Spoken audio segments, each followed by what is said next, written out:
Hi everyone, this is Robert and welcome to IDG Live. Today we have a Lord of the Rings stream and we are looking at this wonderful place, Minas Tirith.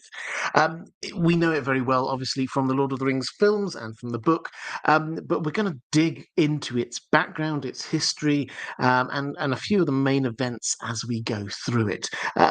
We are now just over 1 week away from House of the Dragon. So if you're wondering what I'm going to be doing to be covering that, stay tuned until later on in the stream. I will let you know about that. But I thought we'd get in one more Lord of the Rings stream before we dive deep into the world of Ice and Fire. So, as always, I will try and give a bit of a history just as we start, a bit of a framing of what we're going to be talking about, and then I'm going to be going through some questions I've got from my patrons. I'll try and pick up as many different questions as I can from the chat too. And also, I'm simul streaming this on Twitter for just the second time. So, hi, or X, I should say. Hi, if you're watching there, great to see you. I'm getting my questions out from YouTube, though, so if you want to be in on the chat, do pop over to there. Right, I think that's probably enough of an intro. Oh, one last bit of admin before we get into it. I had a couple of questions, real deep questions last time on the live stream I did about the Westlands that I said I'll be coming back to this time. I'm not going to do them at the beginning. I will do them at the end of this stream when we sort of open it up to wider questions. So if you are looking for the answers to them, there are things about House Broom and House Drux, I think they were. We will look at them at the end of this stream. Okay, so let's get into Minas Tirith. And let's see whether I can get the technology working for this lovely little map here. This map here, incidentally, this is from Tolkien himself for the Return of the King when the book came out. He drew this, and then it was redrawn by Christopher Tolkien, actually, in a frantic 24 hours. He apparently, from 6 a.m. until 6 a.m. the next day, on deadline from the editors, they needed a revised version for whatever reason, and he created this map here. We could zoom out. This is not just of this small bit here, but this is all of Gondor and Rohan. Tolkien felt that it was important that when we got to that point in the story, we could actually get a sense of the geography. We could see where Frodo and Sam had got to. We could see where the battles of the Pelennor Fields and so on, where all of that was happening. So he felt it was very important to include that map here. And of course, ever since then, fantasy maps have been quite a staple for great epic fantasy series. So let's start with a little bit of the geography here, just so we know where we are. This map itself is from obviously the end of the Third Age. So when we're starting to talk about the history, a few of the names have changed. But right going down through the middle, that black, big, thick black line that you've got going on there, that is the River Anduin. Now that flows north to south. When it gets past off the bottom of this map, then it starts to open out into an estuary, a river delta. The port of Pelagia is down there, and that sort of empties out into the sea. This makes Minas Tirith quite strategically important for a number of different reasons. Firstly, because this is a city, a fortified city, and I think it's probably important to be clarifying, we're not just talking about a normal city, we're not talking about a fortress, this is a combination of the two. This is a fortified city on the river, and the river at this point, it's still wide. I think it's about half a mile wide, a kilometre or more wide at this point. This is still a huge, deep river at this point. On the right here towards the east, that mountain range you see going down there, that's the mountain range out on the outside of Mordor. This is how close we're talking Minas Tirith is to Mordor. In the middle on the river there, you will see just a little arrow pointing to Osgiliath. That's the ancient capital of Gondor. We'll get onto that in just one moment. And just south and west of that, so down and to the left a little bit, you will see Minas Tirith there, right at the edge of this big mountain range. So, important strategic position, a pinch point there, controlling access to the south of Gondor, the huge amount of Gondor there to the south along the coastal regions, large farming areas there. And also, if you're wishing to cross the Anduin there at one of the few crossing points at Osgiliath, then Minas Tirith is just close enough to be guarding that as well, and therefore the access all the way up into Rohan, which is there sort of to the north and west of this map. So that's roughly where we are. But I will start by taking us way back in time, more than 3,000 years before the events of the Lord of the Rings, towards the end of the Second Age. And Numenor has fallen. The great island nation of Numenor has fallen. Some have escaped. The faithful have managed to escape. Elendil and his two sons, Isildur and Anarion, have escaped on just a few ships. They set sail for Middle-earth and they land and they form some kingdoms. Elendil, the High King, in the north, the Kingdom of Arnor, and in the south, the Kingdom of Gondor, is forged and founded by these two brothers, Isildur and Anarion. They jointly rule it, and they jointly rule it from this newfound city they create called Osgiliath, which straddles the river Anduin.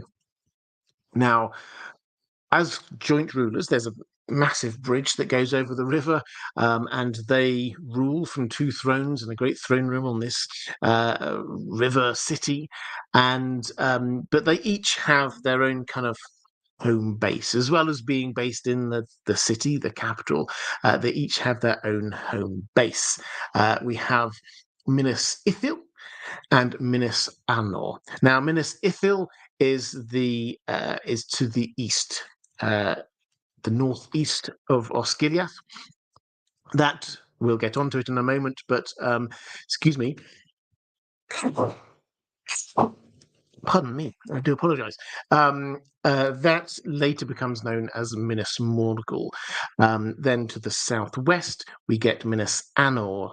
That bit later becomes known as Minas Tirith. So the easternmost one, Minas Ithil, that's where Isildur, who we know, that was his home base, and Minas Anor, which later becomes Minas Tirith, that is where we get the home base for Anarion, his brother.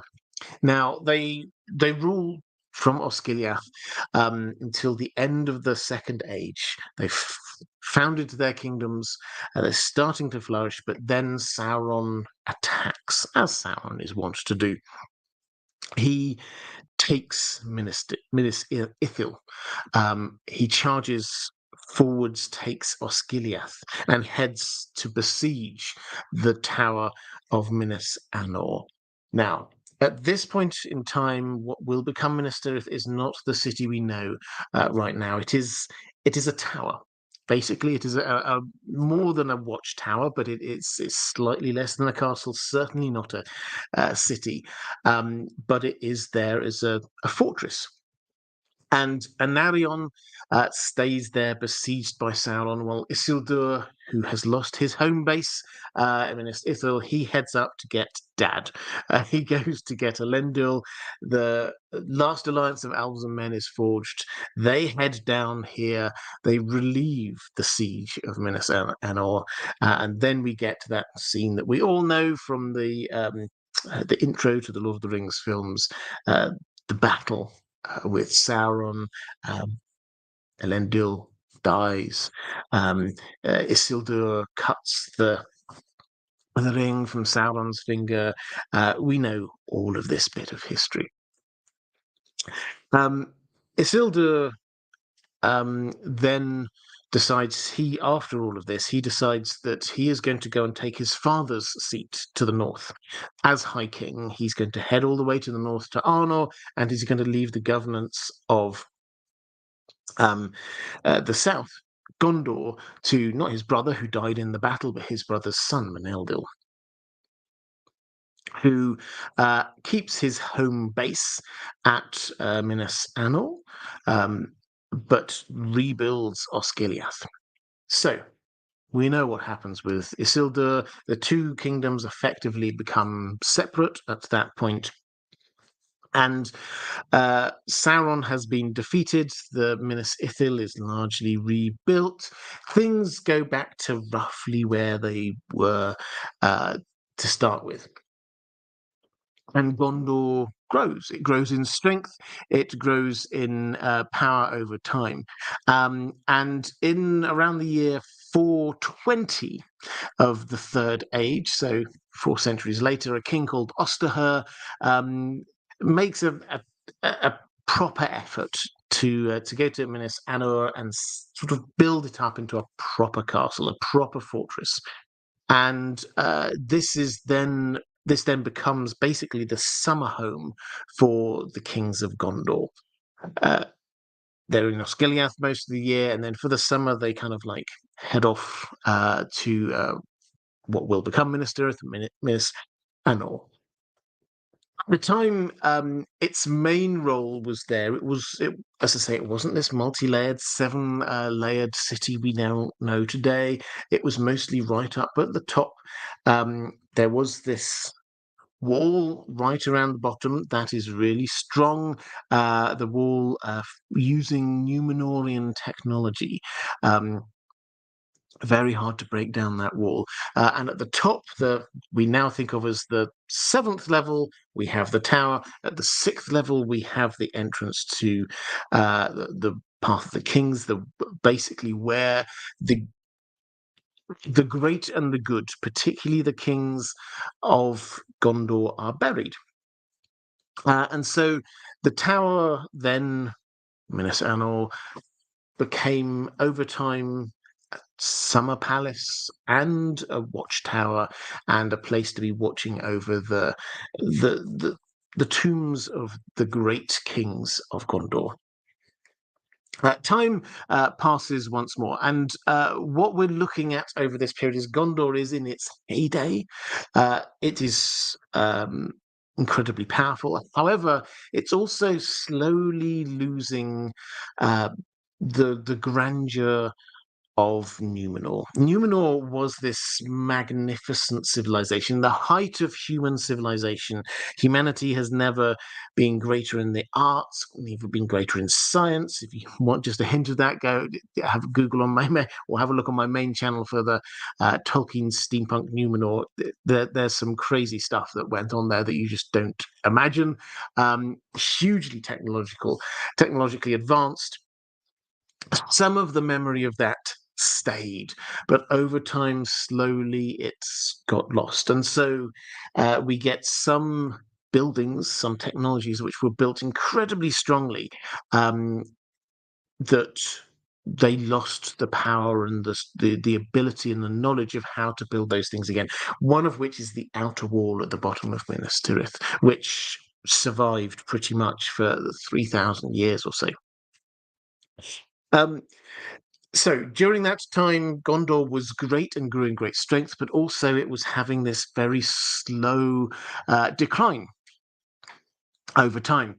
And then around the year 1400, there came the Kinstrife, which was and we can probably look at this on another live stream. Another point, this was one of three great tragedies that happened to Gondor during this second millennium. During the Kinstrife, basically it's a civil war. There's a coup attempt by somebody to take the throne. It's successful for a while until they get pushed out. But during that time, you get Osgiliath, the capital, suffers quite a lot of damage because they're fighting. And then 200 or so years later, in the 1600s, we get the Great Plague, and that devastates huge amounts of the population of Gondor die. And at that point,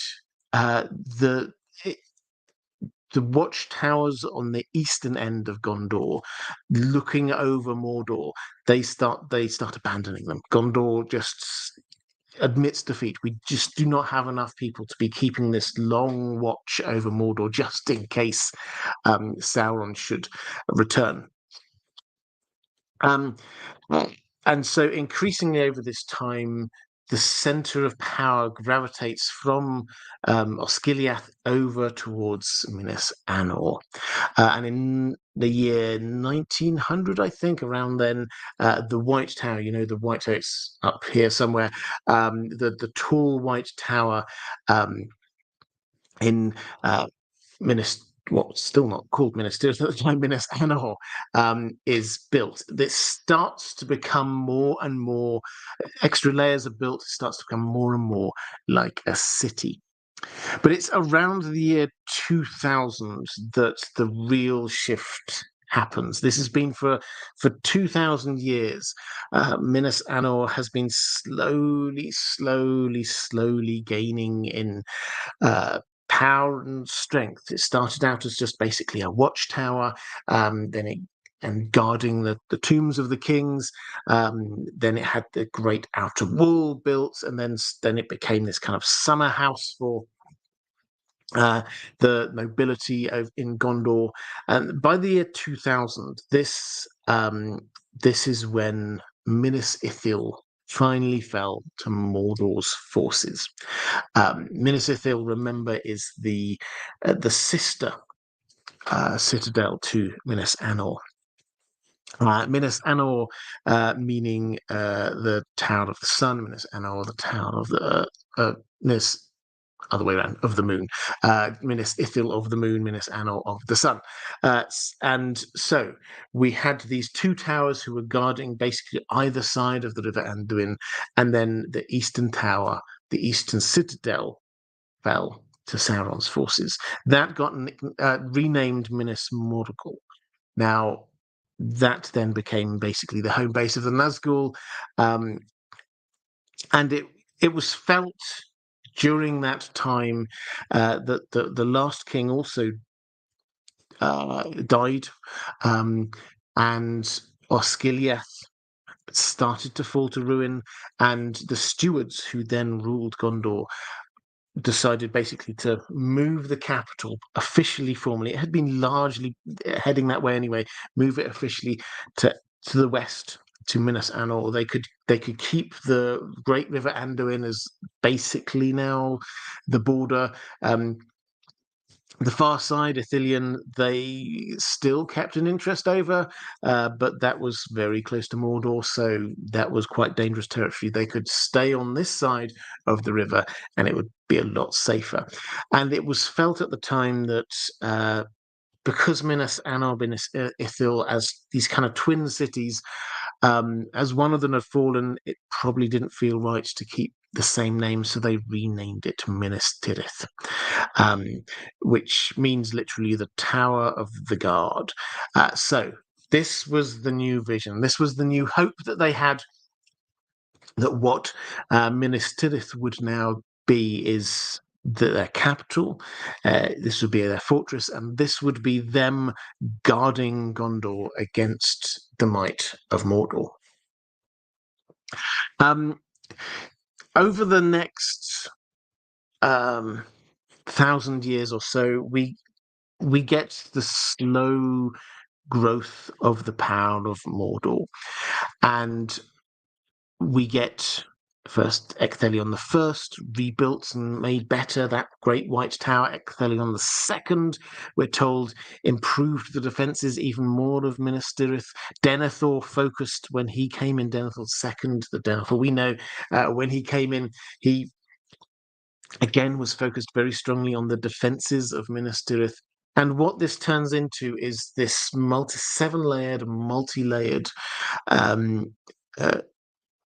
fortress city, that each layer, when you would come in main gates, and in order to get to the top, you couldn't just go straight up, you had to zigzag across and across and across, and each time you had to pass through that great jutting piece of stone.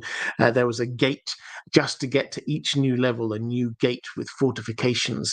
Each time you were trying to go up, people could be firing arrows down on you. This was a hugely strongly defended city. And that broadly brings us up to the time of the Lord of the Rings. So I won't go over all of the history of what happens during the Lord of the Rings. I'm sure we all know that very well. But that's your sort of potted history of Minas Tirith. Starts out as a watchtower, effectively, and then over time slowly turns into this fortified city. By the time we get to the end of the Third Age, it is a proper city. Each level clearly has its own kind of strengths, and we're told we're not given a full rundown of everything that's there, but it is a fully functioning working city. We have guest houses, we have tanners, we have markets, we have all of places for people to be living. There's entertainment places, and but the feel as a whole is still this is a fortress, not just a place for people to live. So that's the broad history. Let's have a quick flick through the chat. I think we did. Yes, Steve Ash, Lerner Turner, with our traditional joke to be kicking us off. Thank you very much, by the way, Steve. Saying hi, Dan and Robert. That's my dog. Dan has again taken himself up to bed early. How many birds does it take to screw in a light bulb? 2 can. Thank you. Also, Aragorn and Legolas walk into a bar. Gimli walks under it and calls a healer. Modlove and merch push. Merch, yes. I have merch. It's down there somewhere. So if you want some merch, that'd be fantastic. And as for mod love, it's never too early to give some love to the moderators. If you are here watching this live on YouTube, then the reason why it's such a fantastic, supportive atmosphere there in the chat is because the moderators are doing an amazing job. So if you could just show them a little bit of love, I would hugely appreciate it. Okay, let's get into some questions from my patrons. So, King of Imps says, "Hi, Robert. Are there any parallels between the Minas Tirith of the First Age and the Third Age? The Minas Tirith of Finrod that became a domain of Sauron and his werewolves in the First Age was, of course, also a great fortress. But did Tolkien have any other reason to give the two towers, pun not intended, the same name?" Okay, so this is an extra little bit of history for you. So thank you very much. Minas Tirith is not the first place in Tolkien's legendarium to be called Minas Tirith. There was another Minas Tirith way back in time in the First Age of Middle-earth. So you have to cast your mind all the way back. Morgoth, the great big baddie of Tolkien's legendarium, is in Middle-earth. He is in his subterranean fortress of Angband, and the Noldor elves, Fëanor and others like Finrod and Galadriel, and many others have all come over to Middle-earth. Fëanor and his sons have committed to getting the Silmarils back from Morgoth. Morgoth had stolen the Silmarils, and so they're laying this hugely long siege, which lasts for centuries, around Angband. Those slightly less hot-headed among the community there in Beleriand were very aware that there was a good chance that at some point the Morgoth would break free from this siege. This wasn't a siege that was looking likely to break in. This was to try and keep him in there. He was literally growing a great army at the time. He was inventing new horrors all the time. He was inventing dragons. He was breeding orcs. There was a huge amount of stuff that was going on there in the dark in Angband, and at some point he was going to break free, and everybody knew this. Now, Finrod Felagund is one of the great heroes of the First Age. This is Galadriel's brother. Now, among other things, he's the first elf to really engage with humans. Men first arrive on the scene around this time, and some of the elves don't really greet them particularly warmly. He does. He exchanges ideas, and he becomes friends with quite a few of them. But one of the other things that he does is he sets up a kind of a watchtower, a defensive watchtower to try and protect Beleriand from even when Morgoth manages to break free from his sort of house arrest, basically, which was what it was.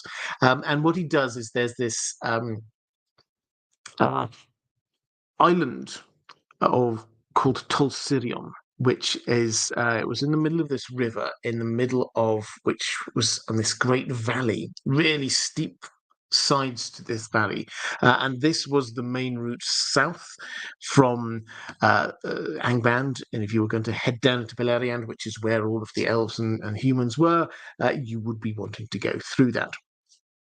And so he set up basically this watchtower, the Tower of the Guard, Minas Tirith.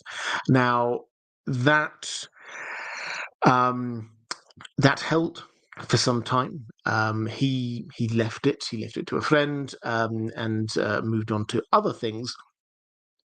But eventually it fell, and it was captured by none other than Sauron, who at the time was the lieutenant, Morgoth's lieutenant, second in command, and he took the tower, he captured it, and he turned it into his home base out there in Middle Earth.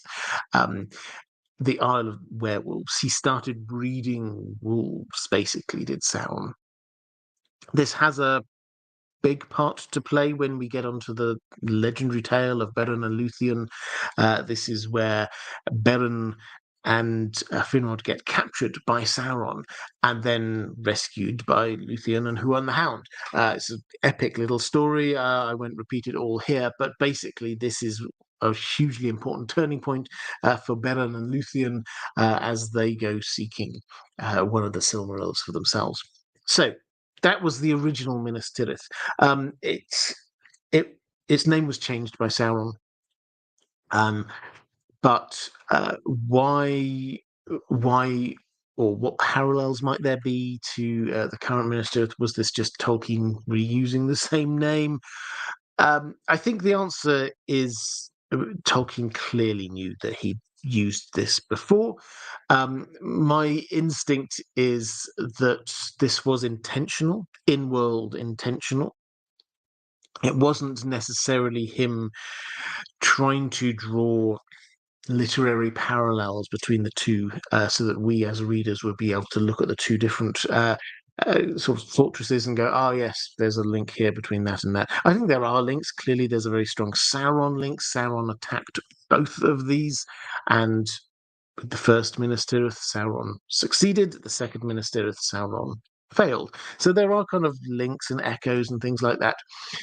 But at a very basic level, I think this is just Tolkien being consistent in world. This is quite a standard thing you might call a Tower of the Guard. It's somewhere you're guarding the land in the same way, and it took the same rough kind of purpose. Minas Tirith was guarding the main way into Beleriand against the forces of evil. Should they come that way, Minas Tirith is guarding the main way into Gondor and Rohan from the forces of evil, should they wish to go that way. So it was serving the same kind of purpose, so you would kind of name it in the same kind of way. In the same way that there are plenty of places in England, for example, or a couple of places in England called Newcastle. A new castle, you just call it that.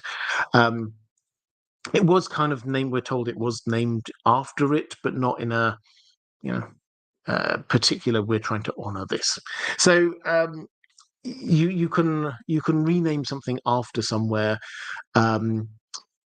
for a variety of reasons, not just here's the author trying to give us some kind of literary hint about something. It's just in world that happens. Places are named after other places all the time. In sort of just doing a little random research here, complete digression.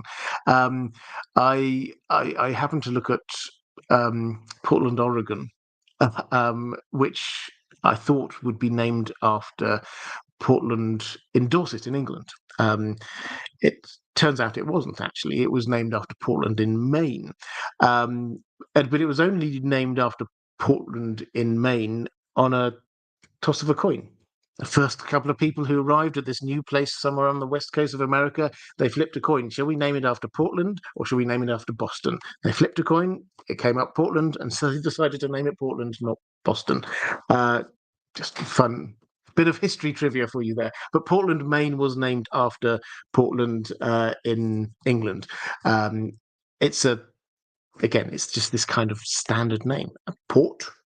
It's a port and it's a bit of land. So I don't think Tolkien's trying to give us a particular literary point here. I think that he's just trying to show that in world naming traditions happen the same way. Trent Madekwa saying, my first attendance on the ITG live stream. Well, great to see you. I hope you managed to get a chance to get involved in the chat as well.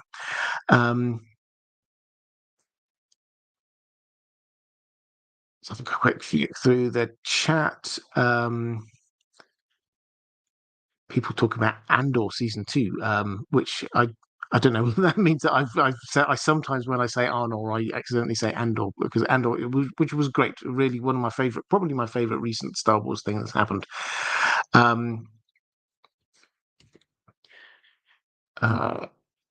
Let's go to a question from Phelan Walker, bringing it up to the story of The Lord of the Rings. How would the story change if Boromir survived? Let's say that Merry and Pippin were still kidnapped by Uruk-hai and went to Minas Tirith with Gandalf and Pippin. Would Denethor survive and perhaps agree to light the beacons earlier? Faramir not sent on the suicide mission to Osgiliath, not fall in love with Eowyn when they both recover? Would Denethor give up power to Aragorn willingly? Well, it's wonderful. I both really enjoy and really kind of dread these kind of what if questions. Because it's great fun just trying to work through the different strands of what might happen. But also a lot of it is just the story happened the way it did because that's the way that, particularly in Tolkien's world, the way it was meant to happen. But what if Boromir had survived? What if he'd tried to save he'd come to his senses, as he did after trying to get the ring from Frodo, tried to save Merry and Pippin, but failed to do that, but he had survived. What then? Well, he seems to have not been wanting to follow Frodo anymore. That he seems to have got past that, so he wouldn't have gone east. The question then is, what does he probably would be a bit injured. And he probably wouldn't have been able to keep up with the Aragorn, Gimli, and Legolas. They were charging non-stop for days across country, chasing down that pack of orcs. He probably wouldn't have been able to go with them. Whether they would have wanted to leave him, I don't know. But let's say he survived and they were okay to leave him. I think he would have just headed back to Minas Tirith. He was going to Minas Tirith anyway. It's one of the, and I think it's probably again from the Peter Jackson films. I completely understand a lot of the artistic decisions made there, but some of them, sometimes there are sort of kind of nuances that they don't pick up on, which just help us to understand a little bit more about the story. The Fellowship is not just this sort of gang who are told by Elrond, you now stick together and you're going to head off together to go and destroy the ring with Frodo. That's not the way that it was framed in the books. The way it was is that the only person that Elrond gave a commission to was Frodo. He said to Frodo, this is what you've agreed to. You're going to go and try and take the ring and destroy the ring. Everyone else, he said, my only commission to you is, as long as it is in your heart to do so, you go along with Frodo and you protect him. So basically, it was a fellowship, but Frodo with 8 guards is another way of looking at it. Now, Boromir basically said, I'm going back to Minas Tirith now, but I will go with you as long as you're sort of going on the same rough direction as me, then I will come along with you. And this was why he started becoming increasingly frantic to say, come to Minas Tirith, because he knew at some point that they would be heading off east. And he was desperately trying to say, I don't want to cross the Anduin River because that's the wrong way. I have to stay on this side of the Anduin River I've probably still got the I've still got the map up, haven't you?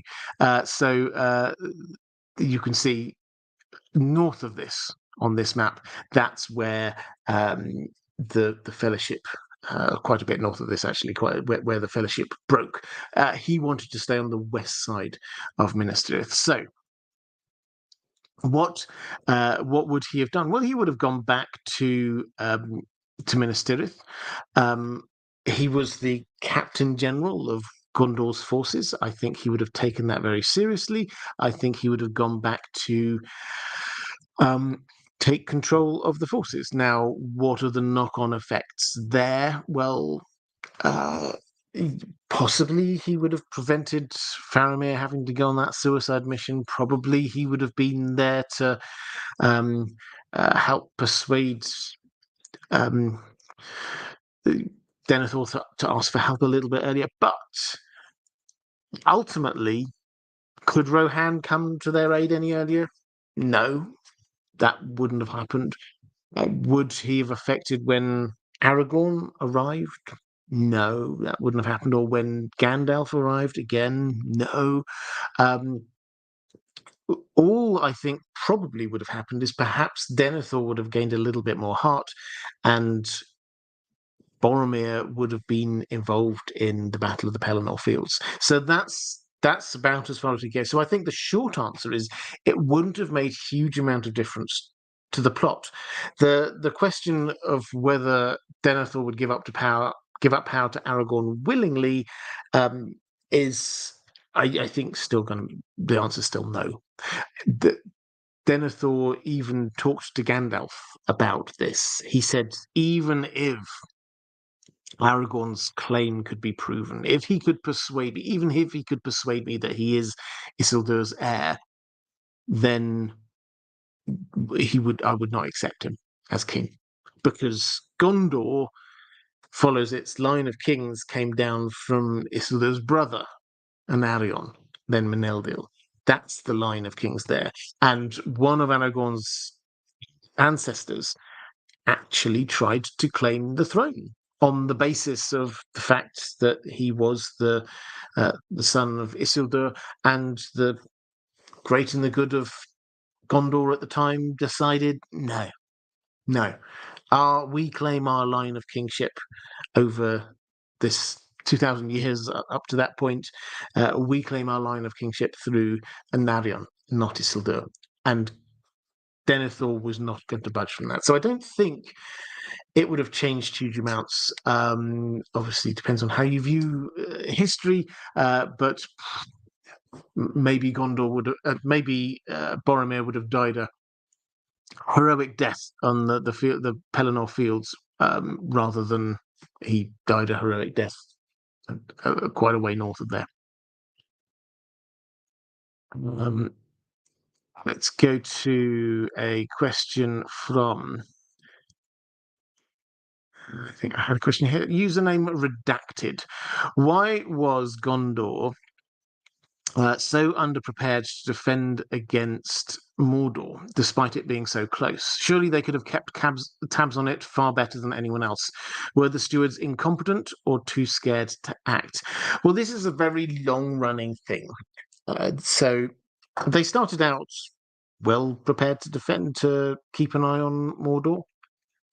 And they had watchtowers all the way along the borders of Mordor. In fact, if you play the Shadow of Mordor game, there's a lot there that's not even slightly close to Tolkien canon. But the idea that there were these kind of Gondorian watchtowers around the outside of Mordor, absolutely, they were definitely there. But what happened to Mordor was, over period of many hundreds of years, then you get tragedy after tragedy after tragedy that meant that Gondor just sort of like retreated and retreated and retreated. I've mentioned a couple already. The Kinstrife set them against each other, and the losing faction in the Kinstrife, they headed south, and they then became the Corsairs of Umber. So they started. They from that moment on, they were harrying the southern coast of Gondor. Then the plague, when we got the Great Plague, came. This wiped out huge amounts of the population to the point at which they couldn't keep on manning all of these watchtowers, so they had to pull back. Then we get the Wain Riders, this mysterious group of foreigners from the east who came in and attacked Gondor. Another wave hits them. The Kingdom of Gondor shrinks and shrinks and shrinks. The technology, the once great technology that they had, slowly gets lost over time. It's not a thing which happened in just one generation. It's not something that happened that you can point out and say that was the moment that Gondor fell short. And at any given moment in time, you just read Boromir at the Council of Elrond. He's so proud of the job that Gondor are doing. He's there when everybody's talking about these things that what should we do here and there, and he says, you don't know, you don't understand. The people who are keeping you safe is Gondor, it's Minas Tirith. We're the ones there on the front line, we're the ones actively fighting Sauron. So for a very long time they had very slow a slow decline. When you're saying about the stewards, they incompetent or too scared to act, I mean, they're a mixed bag, it has to be said, but they didn't have the strength to go on the offensive, and so they just tried to make their defenses better. That seems to have been the general approach of the stewards over a long period of time. And it's probably also worth saying that for most of the Third Age, Sauron was not in Mordor. Sauron had not declared himself. Nobody officially knew where Sauron was. Gandalf had his suspicions. Gandalf was right. He was hiding away in South Mirkwood. But it's only really towards the end of the Third Age that Sauron declared himself and then called the forces of darkness into Mordor. So from that moment on, Ecthelion II built up the defenses, and then Denethor was really trying his best. He is. We always imagine Denethor. Digression again, but we always imagine Denethor in the way that we meet him in the book or see him on the film as being this on the edge character who is just driven mad by what he sees before him, what he thinks is about to happen. This is true at that moment in time, but Tolkien makes it very clear that he was an incredibly strong-minded and forward-thinking leader, a charismatic steward who actually achieved quite a lot in his time. Yes, he dug his heels in about stewards being in charge and stuff like that, didn't like Gandalf, but he's held up as being of great Númenórean stock. And it's worth noting that he had one of the Palantiri. He had a Palantir there, seeing stones in Minas Tirith. I probably should have said this. This was right from the beginning. This is one of the seven they were established. The Gondor had three, one each on those two towers, Minas Anor and Minas Ithil, one in Osgiliath. The one that remained through that time was the stone in what became called Minas Tirith. The one that was in Minas Ithil, that was captured by Sauron, and Denethor was using his stone to survey what was going on over in Mordor, and Sauron couldn't control him through it. That's how strong Denethor's mind was. He could sort of show him certain things, basically, and make sure that Denethor started getting incredibly scared of what he could see. But he was so strong-minded that Sauron could not dominate him through those seeing stones. So, yeah, Denethor was clearly, to start with, quite a strong ruler. Before him, Ecthelion II seems to have been quite a long ruler. Quite a strong ruler. But at that point, they were just in defensive mode. They were just like, can we build higher walls? Can we strengthen things? Can we destroy that bridge to stop Sauron getting over so quickly? That's the mindset that they were in. It was a long, very long defensive war they had.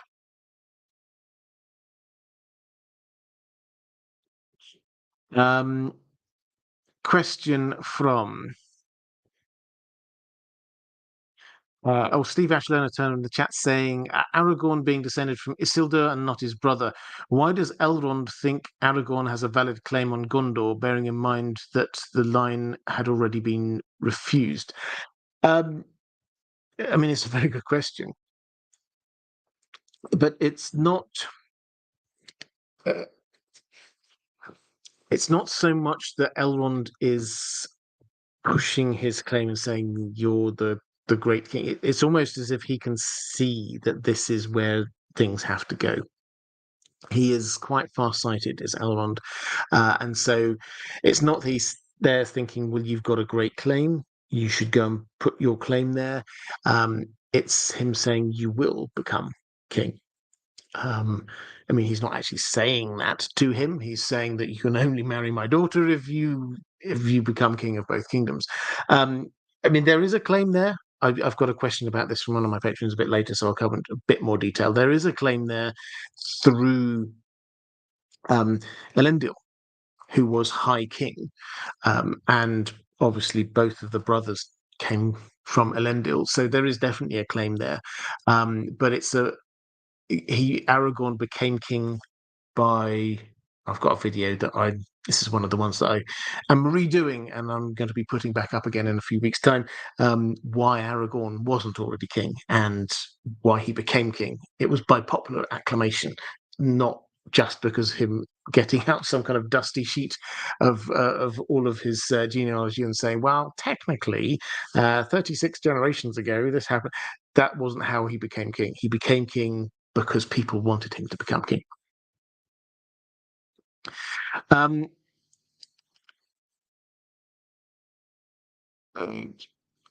Yuri's Tosh saying, I had some real bangers of intellectual comments over the years, yet somehow Robert's always chosen my comedy or definitely not meant to be read aloud on stream comments. Just how the cookie rumbles.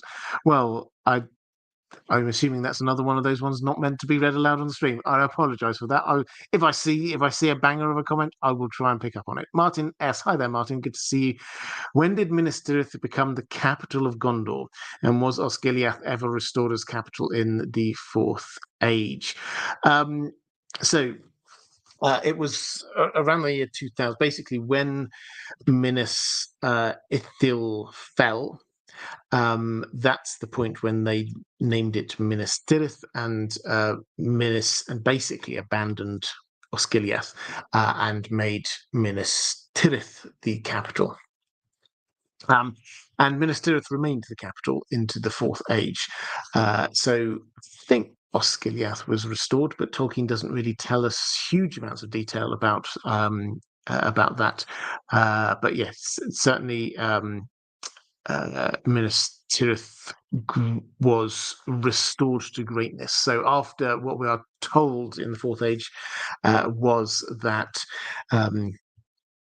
actually Gimli and co. rebuilt the Great Gates, which had been destroyed by Grond in the siege of the Battle of the Pelennor Fields. They got replaced. These kind of mithril-bound gates were put in there, and then a bunch of elves. Legolas got involved. Just made the city not just great but beautiful. He did some epic gardening. The roadway was repaved. Um, I think maybe even in marble. It was beautiful, shining. So this is the shining white city, and the elves remade it, and the dwarves remade it into the great thing it is. It was before. Um, okay, let's go to a question from Brandy 1842 saying, "Hi Robert, if I remember correctly, the gate of Minas Tirith um, could only be broken with an enchanted ram. Is there something special to that gate, or was it just thick iron?" And then Phelan Walker is saying, "Is that why Grond is named Grond, the great battering ram, named after Morgoth's great hammer?" Now, I have got a video about this coming out on Grond, coming out uh, uh, very soon, maybe even Monday. I can't remember. Some point quite soon. But let's actually, I'll come here. Let's do the actual quote about those gates. This is from Lord of the Rings when we've got uh, the defense of Minas Tirith against, and Grond is approaching. We read this. It was against the gate that he would throw. This is the Witch King who was leading the attack. It was against the gate that he would throw his heaviest weight. Very strong it might be, wrought of steel and iron, and guarded with towers and bastions of indomitable stone. Yet it was the key, the weakest point in all that high and impenetrable wall. So this was an incredibly strong and impressive gate. Steel and iron with indomitable stone either side of it, towers, bastions. This was it was the weakest point. The gate usually is in siege warfare the weakest point, but that doesn't mean to say that it's actually weak. So as for Grond itself, it is indeed an enchanted weapon, basically. This is what we read. I think this is a fantastic little bit of writing actually here. The drums rolled louder, fires leaped up, great engines crawled across the field, and in the midst was a huge ram, great as a forest tree, 100 feet in length, that's about 30 meters, swinging on mighty chains. Long had it been forging in the dark smithies of Mordor, and its hideous head, founded of black steel, was shaped in the likeness of a ravening wolf. On it, spells of ruin lay. Grond, they named it in memory of the hammer of the underworld of old. Now, so that's the description we have. I mean, the key bit here is spell on it, spells of ruin lay. So this is a massive battering ram, but Sauron has placed um, uh, spells basically to destroy the gate. And I won't read the whole section, but it just sort of rolls forward, crawls forward. Tolkien repeats the phrase. It's kind of like as if this is some great animal moving forward. It reaches the gate, comes back, bashes. Not huge amounts of damage is done, but then the Witch King starts uttering what seems to be some kind of magic incantation, and then three more swings, and on the third swing, actually, let me read out what happens on the third swing.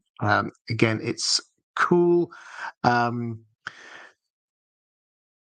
We get then the black captain rose in his stirrups and cried aloud in a dreadful voice, speaking in some forgotten tongue words of power and terror to rend both heart and stone. Thrice he cried, thrice the great ram boomed, and suddenly, upon the last stroke, the gate of Gondor broke.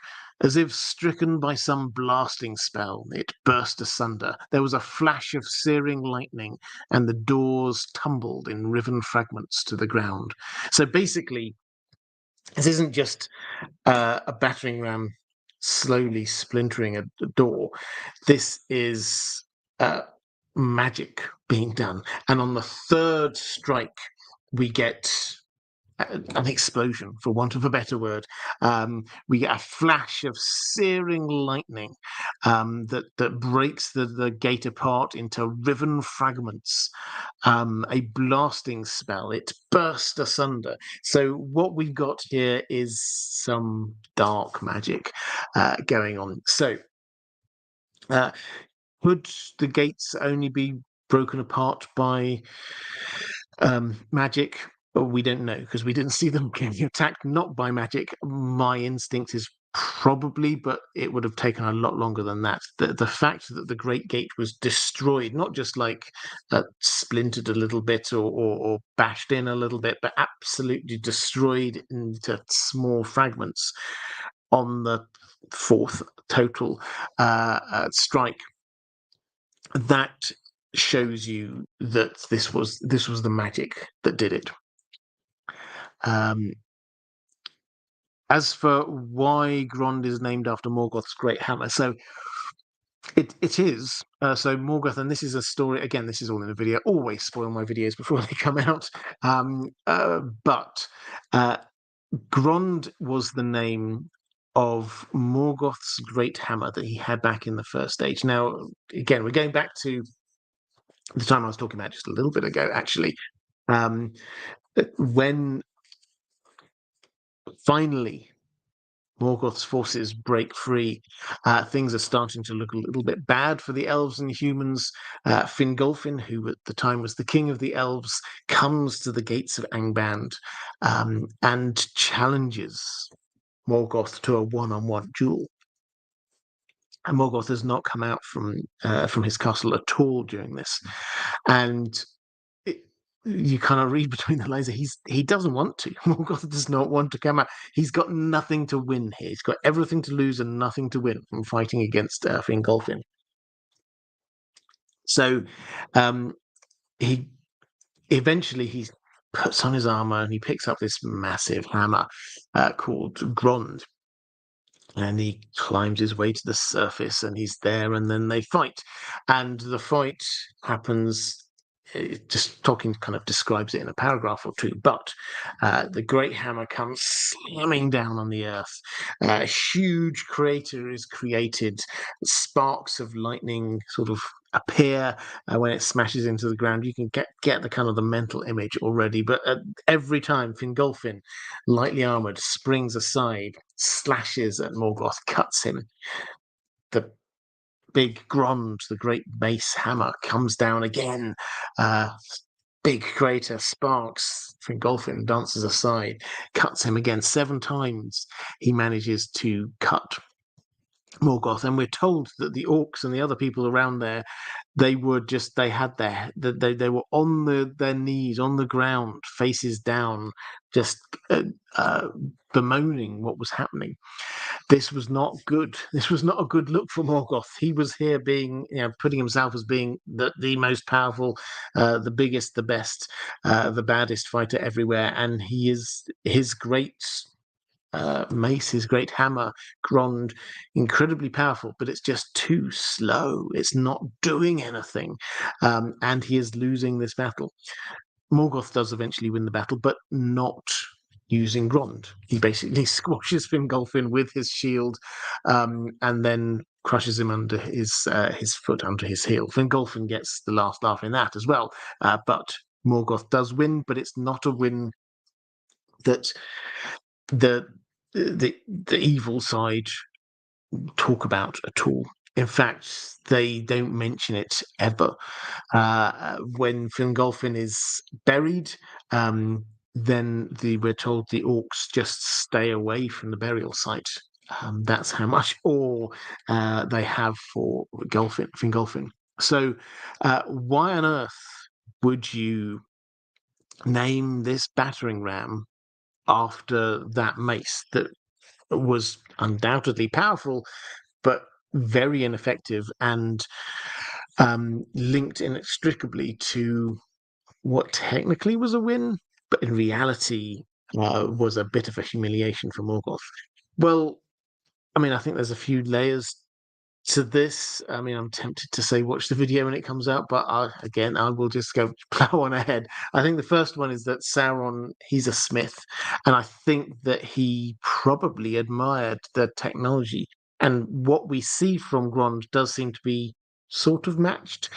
In Grond the hammer seems to be sort of matched in Grond the battering ram.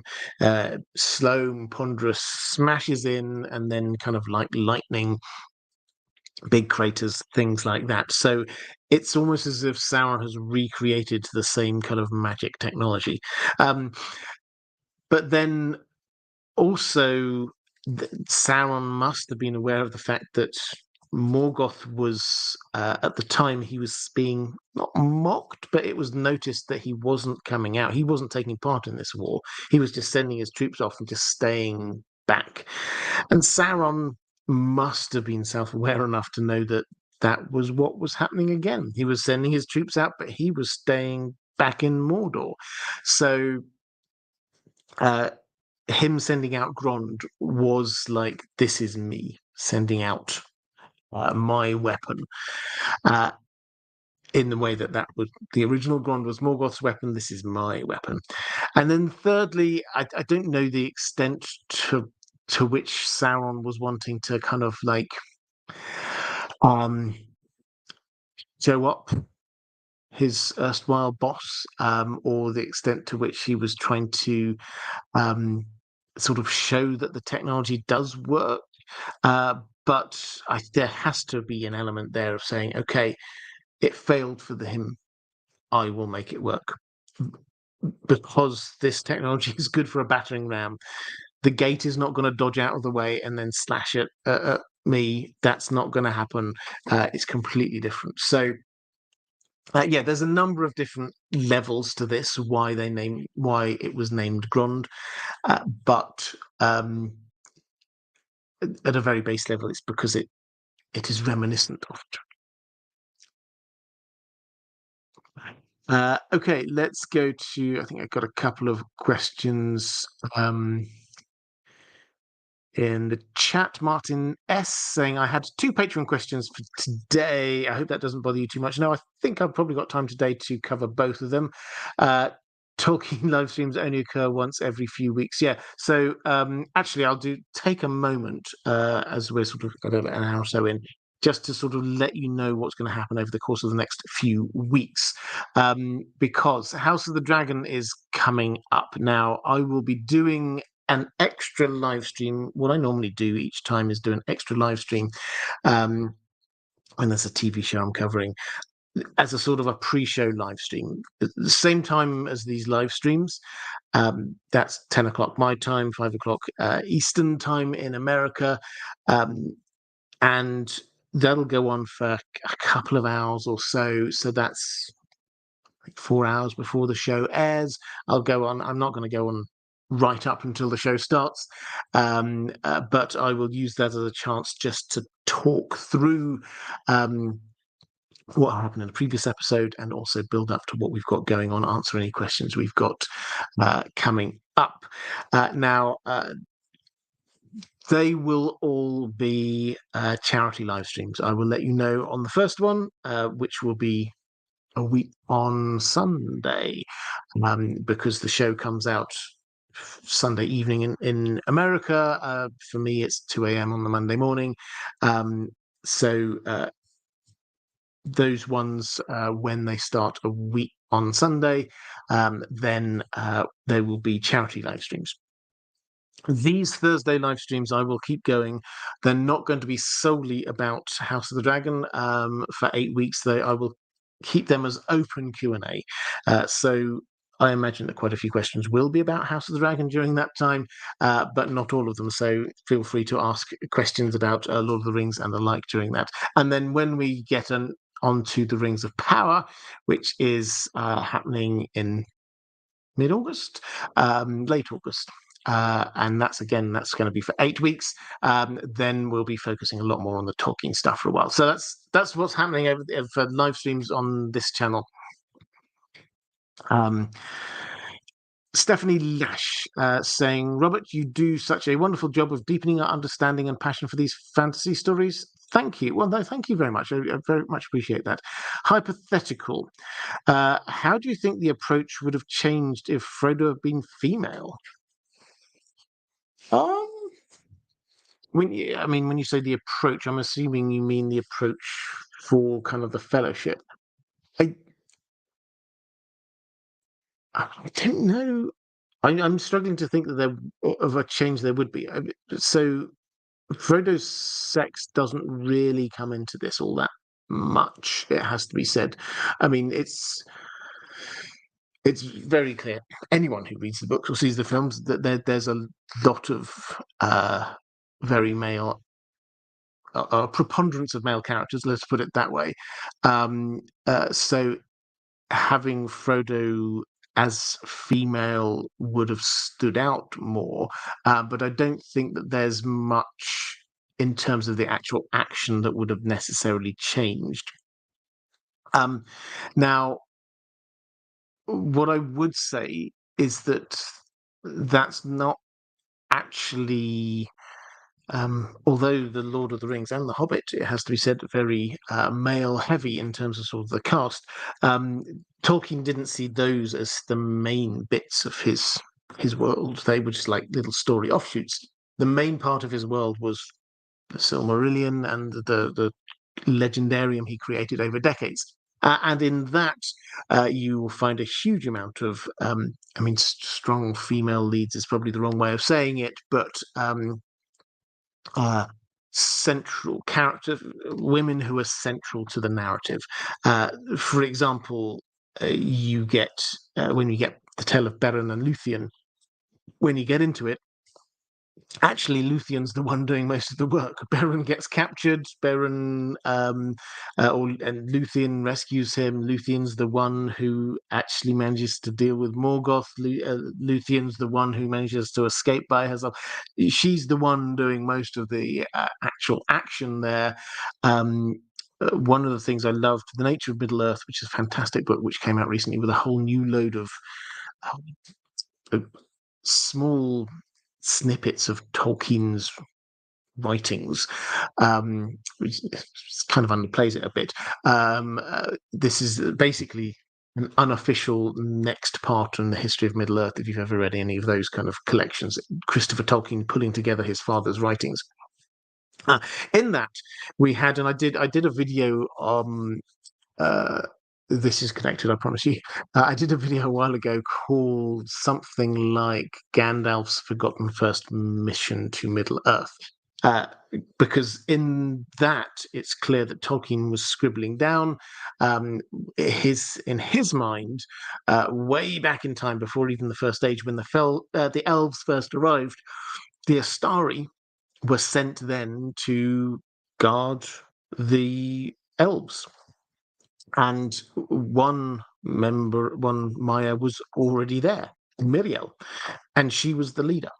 So if we're talking about who's the leader of the Astari, everyone always says, well, it's Saruman. It's only Saruman because she didn't come. Now, and then you get Galadriel, obviously absolutely central and increasingly central as Tolkien developed his thinking. I suspect if he'd had another 10 years, then Galadriel would have become even more central to his kind of thinking of the story. So if Frodo had been female, I don't think it would have made huge amounts of. I'd love to know what the chat thinks, by the way. I don't personally think that would make huge amounts of difference to the story or the plot. Carl Klasnark saying it may have been a bit harder to pass as an orc, I suppose. Perhaps. Erin Sanek saying more of a balance of female and male characters. Definitely. Agreed. Weirwood saying fantasy was very testosterone heavy for most of its history. Yeah, absolutely. And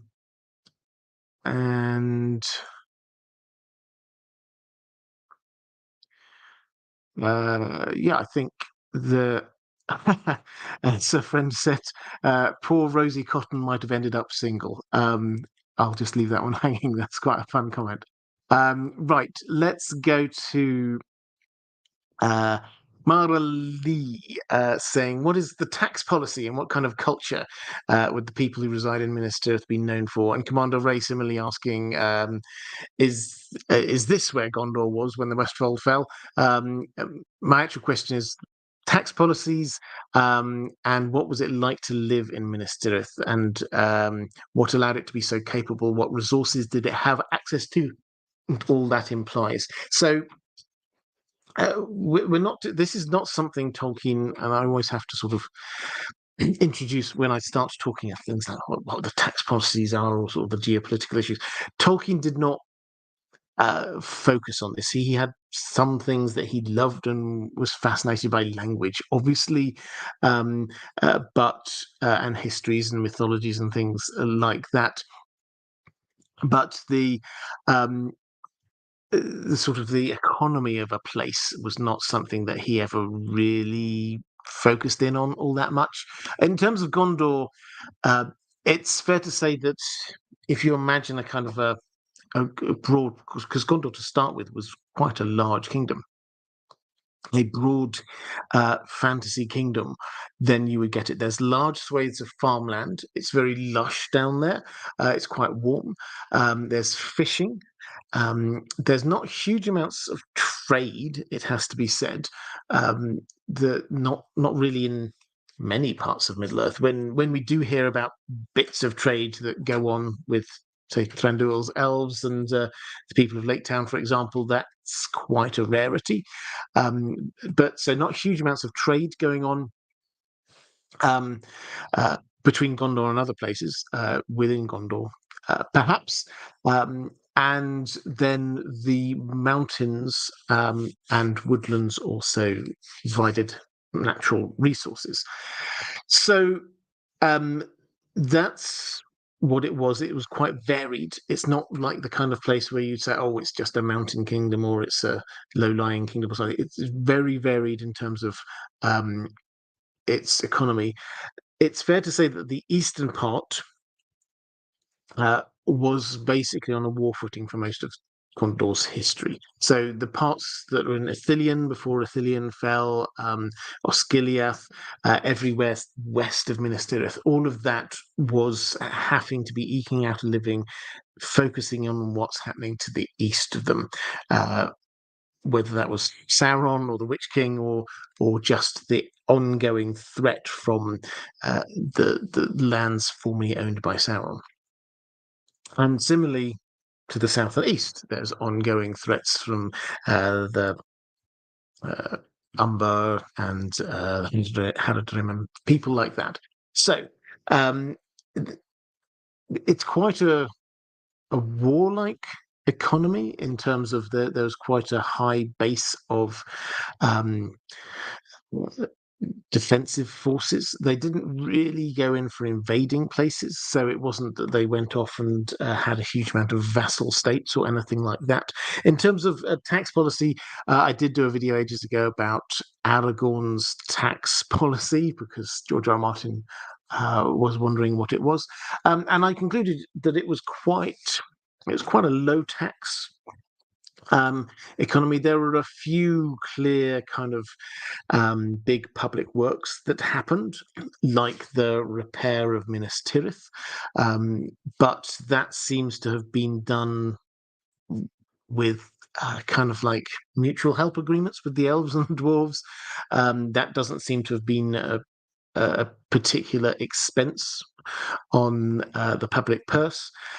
The overall, there are some tolls and things we hear about, but overall, it seems to have been a very broadly kind of feudal system where money kind of like moved up, and so from you would pay your liege lord a certain amount of money or some bushels of wheat or whatever it was, and then they would pay a little bit further up, and the money would trickle up, and in return, the king would be defending you and protecting you. The It seems quite um, the power seems to reside in a number of different places. So it's not centralized, it seems quite localized. So everywhere, there wasn't just one standing army for all of Gondor. Then each of the different places seemed to have its own army, which was run by its own local lord.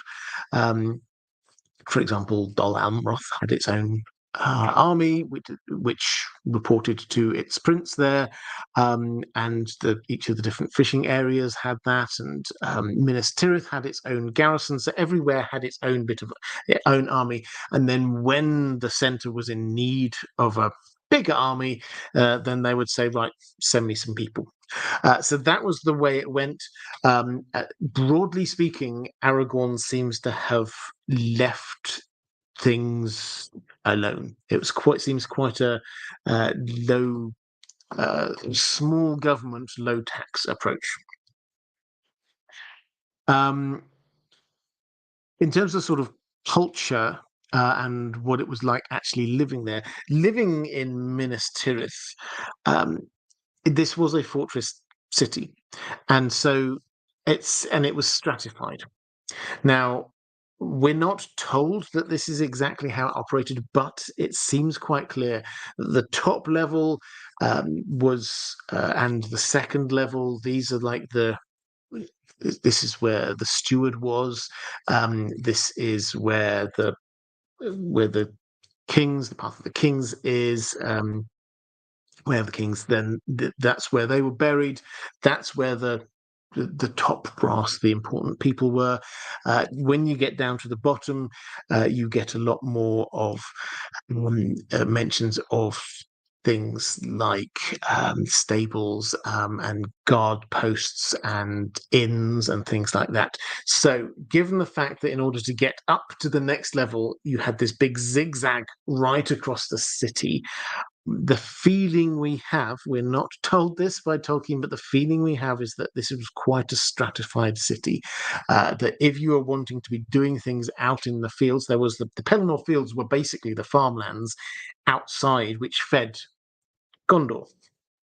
And if you were doing a lot of dealing with that, then you would be operating on the lower level of Gondor. If you were working with the steward and the steward's household, then you're on the top level of Gondor. And the movement between the two was relatively limited. In terms of culture, you get the last echoes of Newtnor. You get this kind of feeling. Now, I think this is a little. I had a question which I was going to use this quote for later on, but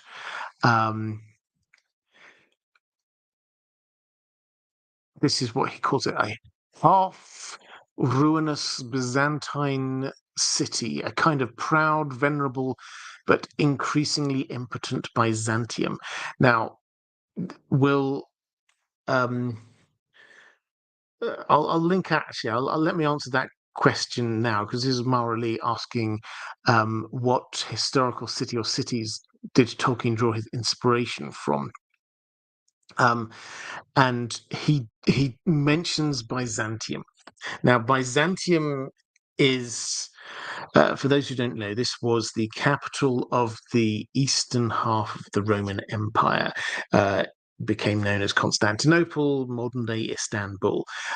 It was when the Roman Empire, in the latter days of the Roman Empire, then it had the western half run from Rome, the eastern half run from what was known as Byzantium. Rome fell. And so Byzantium was and after Rome fell, the history of Western Europe, we call the years after this the Dark Ages, because the great knowledge that Rome had, all of their great technological advances, was gone. And so it became known as the Dark Ages because suddenly we had no knowledge, and so technology just seemed to stagnate, sometimes even go backwards, and you're left across what was the Roman Empire with just these echoes of what the Roman Empire used to be. A magnificent building over there, a great road which is still here, that kind of thing.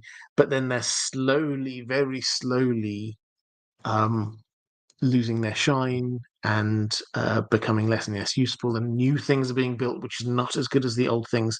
Byzantium was held up by classical scholars. I mean, the extent to which it actually was this is open to debate, but it was kind of held up in mythology as being this is the last great hope and place of Western knowledge and civilization, and that's how it was presented in the history books, and this is how Tolkien it kind of sparked Tolkien's imagination. So he talks about Minas Tirith. He says the half-ruinous Byzantine city of Minas Tirith, a kind of proud, venerable, but increasingly impotent Byzantium. And so this is the kind of the echoes here are strong. That Byzantium, Constantinople, this was a decaying empire, keeping hold of the knowledge of what there was in the past, while slowly the empire is collapsing around it. A capital under siege, basically, for most of its life. This was a city, a fortress city, not just a beautiful city. Controlling or by some great strategically important waterway for Byzantium. That's the Bosphorus. Here, obviously, the river Anduin, and these impregnable walls. Tolkien talks about the impregnable walls, and that was the same for Byzantium. That had very famous walls that basically, until the invention of gunpowder, people thought, oh, you can't break through those walls. That's just not happening. And that's the same kind of feel we have here. Grond, if you listen to the language we had there, feels like gunpowder, magical kind of gunpowder, what was going on there. So that's the feel. This is where he got inspiration from, but then it also gives you this idea, coming back to culture, which is what we were talking about here. The culture, the feel is very much we're holding on to the last dregs of what was once great. We have these, so we're not told about all the different things that they did, but they definitely have the sort of inns and the sort of more communal life that they've got going on. There are some bits of knowledge of what was there. Some of the helmets that they had were from great ancient technology, Numenorian steel kind of helmets. But in terms of sort of the culture, this was a fortress city, which had a great library within it, great knowledge, but that knowledge is crumbling and people do not look at it anymore. So, Byzantine. Martin S. saying there was a Palantir in Osgiliath at one point, but it was lost, I think. Yes, you're absolutely right. So this was a massive Palantir in Osgiliath. So there were 4 in the Northern Kingdom, 7 came across from Numenor. And the Palantiri, these seeing stones, a gift from the elves, basically, to the Kingdom of Numenor, and they were some of the treasures brought from Numenor. And this is this is part of this kind of feel of there was this great, fantastic Numenor, this amazing empire, great powers, great technology, great magic, and we've just got the last dregs of it here. There were 4 in the Northern Kingdom, 3 in the Southern Kingdom, and the 3 in the Southern Kingdom, 1 in Minas Anor, 1 in Minas Ithil, 1, the biggest one, in Osgiliath. Now, when you got I think it was the Kinstrife, then if you remember, I told you there was this great bridge across the Anduin, the throne room and everything there in the middle of the bridge across the river. That got destroyed and the Palantir splashed down into the water. And the question is, why didn't they just go and get it? But this is half a mile wide. This is, if you imagine the widest river that you know, it's wider than that probably. This is like if the great rivers of this world. I can remember when I first saw the Danube, but when it was quite wide in Budapest. Anyone who's ever been there, it takes ages to walk across the other side of the Danube. That's the kind of feel I get there. If you're in other parts of the world, in the Nile, if you imagine the Nile, huge wide river, or the Mississippi or something like that, that's the kind of feel we get with the Anduin, is that you just can't.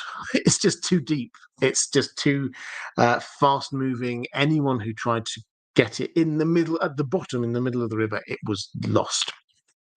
So yeah, that one was gone, and this is what the kind of the feel that we have of this lost.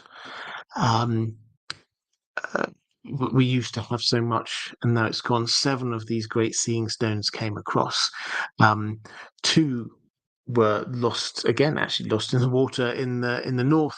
One of them was lost, forgotten. They don't know where it was. Actually, it was 3 in the north, 4 in the south. I do apologize. The other one in the south um, ended up at Isengard, and that when they in Orthanc, the Tower of Orthanc, they locked the key and left it in there, and Saruman found it. But that was lost, and nobody knew where that one was. There was one more in the north, which was kept. Basically, the elves had the one in Minas Ithil. Sauron took the one at Osgiliath, was lost, and then the last one left was this one in Minas Tirith. Which was basically kept under lock and key. So the idea that there used to be 7 of these that you could talk across, that you could communicate and see across these 2 great nations, kingdoms, that was all gone. Is another feeling of this used to be great and mighty, but now we've lost it.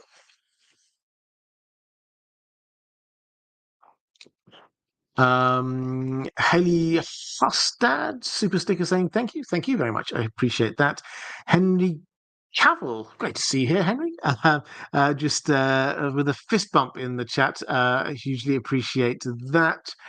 Carl Karsnark saying, read the secret history of read the secret history of Justinian if you want some super spicy in real life court drama. Yeah, so the Byzantium. If you ever, this is incredibly niche, but if you ever want, this was, I'm sure you can still find it, but it was a podcast I listened to, must be 10 years ago now, called something like 10 Byzantine Emperors. Brilliant, absolutely bit to bits. I can't remember who did it. I can't remember a thing, but in terms of capturing a feel of a city and a culture, I thought it was really good.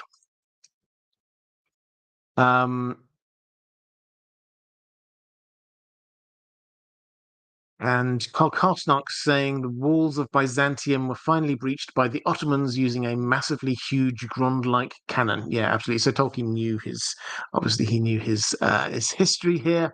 Maura Lee, hi there, Maura. Great to see you. Saying just a show of love and support for all the fabulous content and merch. Hugs to gorgeous Dan the dog. Thank you. Hugely appreciate you and your support.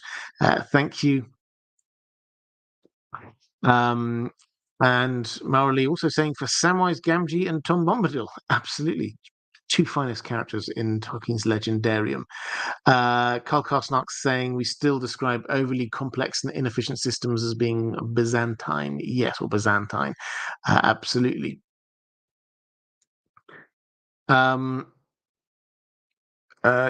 read it before, saying every time we get a Lord of the Rings stream, I'm reminded of how big a fan George R. R. Martin is of the story too. He absolutely is, and every time when I'm preparing for these live streams, I get reminded again of some other random name that I suspect he might have taken inspiration from. George R. R. Martin is a massive Lord of the Rings fan. And this time it was so during the Kinstrife, the rebellious grouping had the name of Castamere, which, if you're Game of Thrones, Lord of the Ring, Game of Thrones, Song of Ice and Fire fan, you will definitely recognise Castamere. Spelled differently, of course, but definitely some inspiration there, I think. Right, let's go to and Carl Carlsnock, as I say, some River Royne inspiration from Anduin. Yeah, absolutely. Let's go to where were we at? A question from one of my patrons. So Maura Lee saying, I am curious why it took so long for Aragorn to finally come to the throne as King of Arnor and Gondor. Was it due to timing? Did Sauron have to be finally defeated before it was safe to do so? Was it just Aragorn's reluctance? Elrond would not give Aragorn Arwen's hand in marriage until Aragorn took his responsibilities as king. Why did Elrond do that? So, a lot of questions all sort of tying in with this idea of why wasn't Aragorn already king, which, as I said, I've got a video on this coming out. I did one on it ages ago. This is a redone one which will be coming out in a few weeks' time. But I spoke a bit earlier in the stream about how Aragorn basically was made king by popular acclamation, not by some clear genealogical link that everyone went, oh yeah, actually you are our king. I've just suddenly now I see this piece of paper. I read it. That's not how it was. One of the changes that Peter Jackson made, more subtle changes. I can understand it. I don't necessarily agree with it, but I can understand it. For Aragorn, was that he made him very much more reluctant to be king, based on he didn't want to be like Isildur. He thought, he thought he might have Isildur's failings, and Arwen had to come in and say, you are not Isildur. So I understand why it created more of an arc for his character, moving from the I don't want to be king to I am fully embracing being king at the very end of it. But that's not what it was in the book. In the book, he's never there rushing to become king, but he accepts that that's his fate. He accepts that that's who he is, right from the very beginning. Indeed, a lot of his travels when he was a younger man were into Gondor. He comes in disguise to Minas Tirith and spends some time there, getting to know the city, the land, the people. And this is something that he was happy to embrace when the time was right. So the time was only right, yes, when we came to the War of the Ring. This was one of those timing things. Elrond saying that you can only marry my daughter Arwen if you're king of the North and South Kingdoms. This is not him putting a hopeless. This is an echo. I should probably go back in time. This is not an. This is an echo of Beren and Luthien, who we spoke about a little bit earlier. In that, Luthien's father, Thingol, when Beren said he wanted to marry Luthien, Beren being a human, Luthien being an elf, or half elf, half Maya, really. Then Thingol said, you can marry her if you bring me one of the Silmarils, which at the time were on the crown that Morgoth was wearing in the bottom of his fortress, which was under huge guard and also under siege at the time. And this was done as a mockery, as a joke. It's like I'll give you a challenge, I'll give you a task you cannot possibly hope to achieve, and if you even try to do it you will die, but I will mock you by giving you this task and send you off with just this small amount of hope. And the people in the court were laughing while this was being done. It was not nice from Thingol, and this isn't that. from Elrond. The echo is there. This is a mortal man wishing to be marrying this beautiful elf princess. And then her father says, well, you can only marry her when you do this thing, which seems impossible. Yeah. King of United Arnor and Gondor, that's not happened for 3,000 years. How could that possibly? That's not him setting up a thing to mock Aragorn.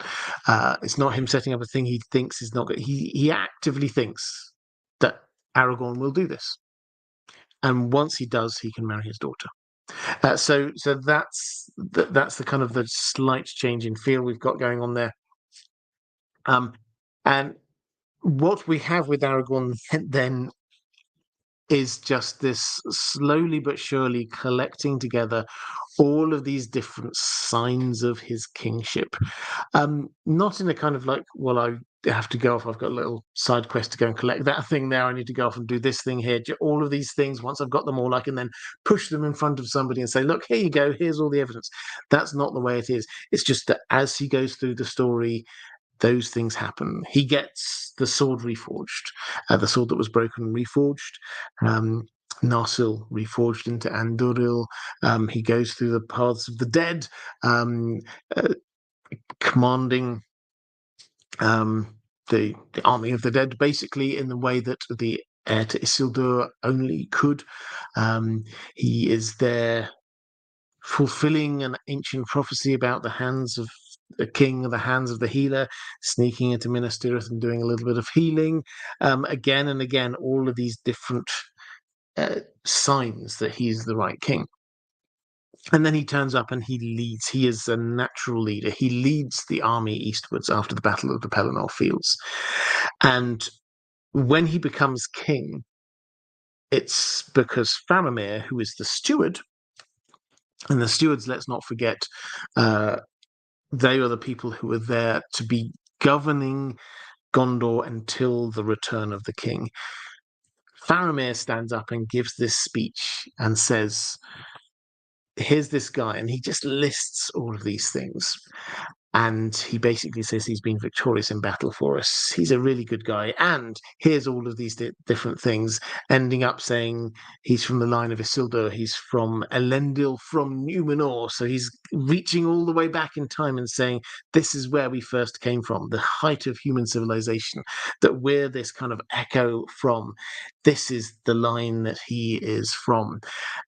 And Faramir doesn't just say, and therefore I'm naming him king. He doesn't even say, because actually, if you go back here, you will see he is our king. He should be our king. He says to the people, do you want this guy as your king? And they all say yes. So Aragorn is made king by popular acclamation, not by some kind of technical tick list of I've fulfilled all of these things, or I am of this particular line. Hey, look, here's my family tree, just to prove things. It's because the people choose him. James Boros saying, hi, Robert. Amazing stream as always. Thank you very much. I try to work during your streams, but end up getting distracted by the excellent analysis. Well, sorry, not sorry on that one. How was Minas Tirith's culture affected by life under constant siege? Well, I mean, this is an interesting one. So, Tolkien, as I say, he doesn't talk huge amounts about the culture. What I can talk about, though, is the constant siege. Is that it wasn't over time. It's although Minas Tirith is there as a fortified city, it is not under constant siege for hundreds of years. The way that it was kind of left in the build up over the years leading up to the War of the Ring is that Ithilien is this kind of, well, Mordor is clearly Sauron's. He's got all of that.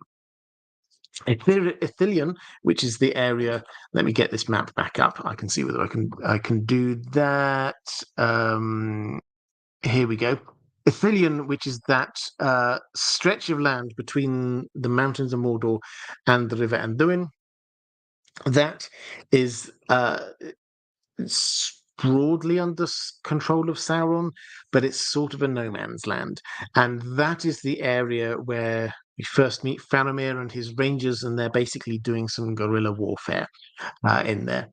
Osgiliath is an abandoned city, but is still being used as the main defensive structure for Gondor. So there is, at the beginning of the story, there is still a bridge across there. And Sauron sends a force, or just to basically, well, for two reasons. First of all, this is before the main bit of the story that we know. Just after Faramir, then Boromir get those visions, and the sort of cryptic message about seeking well, seek Rivendell, basically, seek Imladris.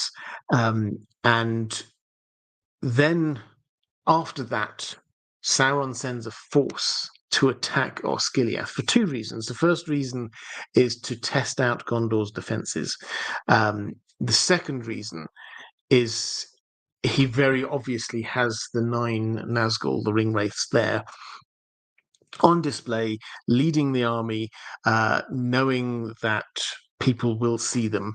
He wants everybody to think the Ringwraiths are down here, because the moment that battle's finished, he gives them some nice black cloaks, some nice black horses, and sends them off on their way. They're now hunting for the ring, with everyone thinking they're down just outside Mordor. So that was the purpose of what he was doing. But in terms of sort of the our understanding of what's going on, is that battle that was fought there, Boromir, Faramir, and just 2 others survived it. Their last action was to destroy that last bridge in Osgiliath, basically cutting off the west and east banks, saying Ithilien, now we give up on that completely.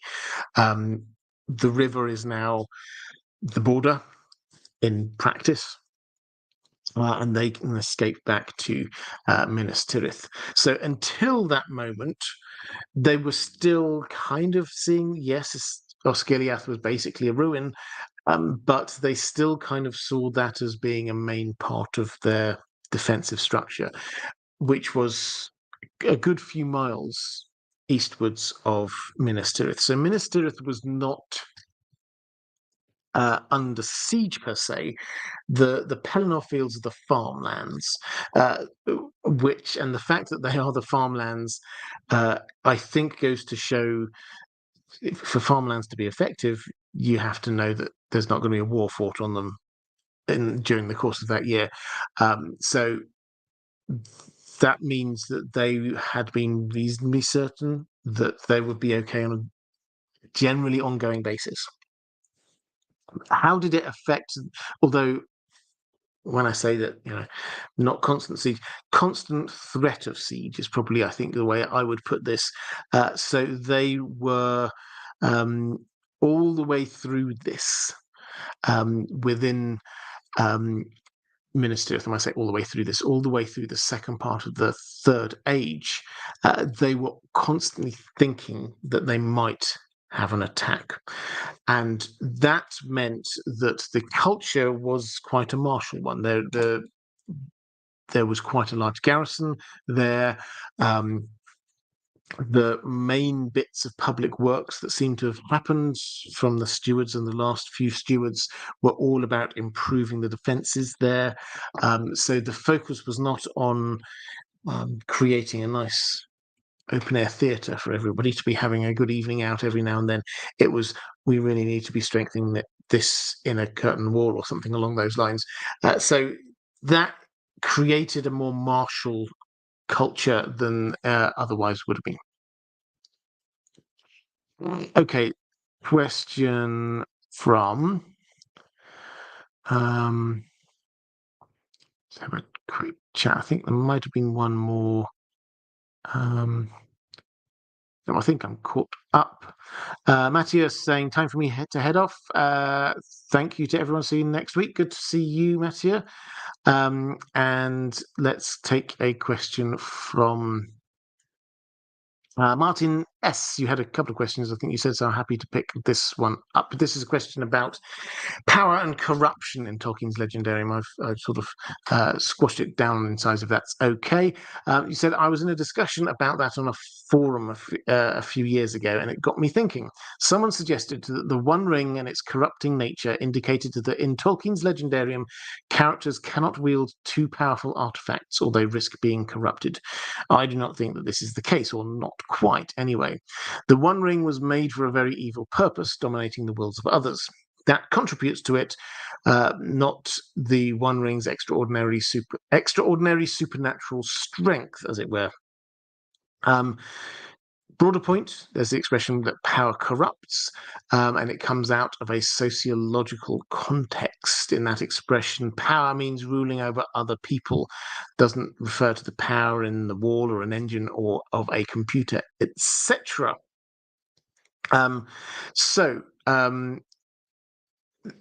What do I think about this power and corruption and powerful objects? Do powerful objects necessarily corrupt in Tolkien's world? Well, I don't think so. Tolkien had, first of all,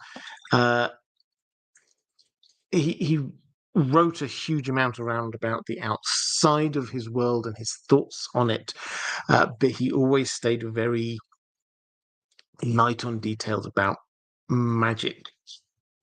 And a soft magic system is how we would generally refer to it these days, I guess. And what that means is that then the meaning of the word power, you're right, I think, to point out that it has various meanings. It's always slightly vague in Tolkien's words. I will be powerful. The ring sort of helps boost the natural power of a person. And I think Tolkien, in these ways, tends to use power in a pretty broad sense.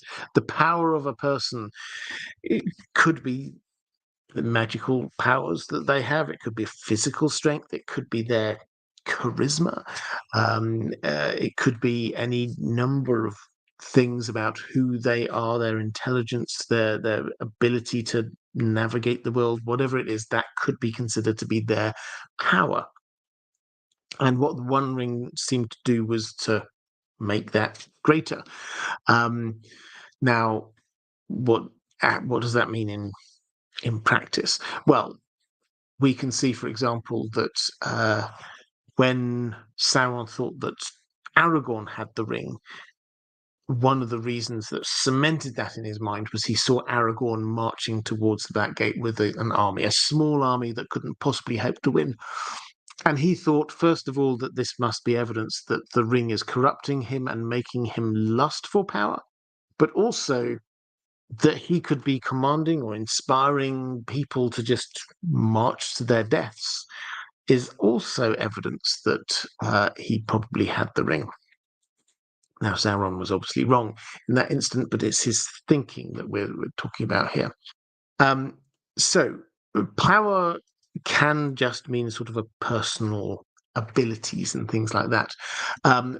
But also, as you say, this kind of sociological power over something, being in control over a group of people, over some land, whatever it is. And that kind of lust for power is inherent in the ring, because that is inherent in Sauron, and the ring contains Sauron. What he put a huge amount of himself and his power into that ring, so the ring, its default is being like Sauron and tempting with the things that would tempt Sauron.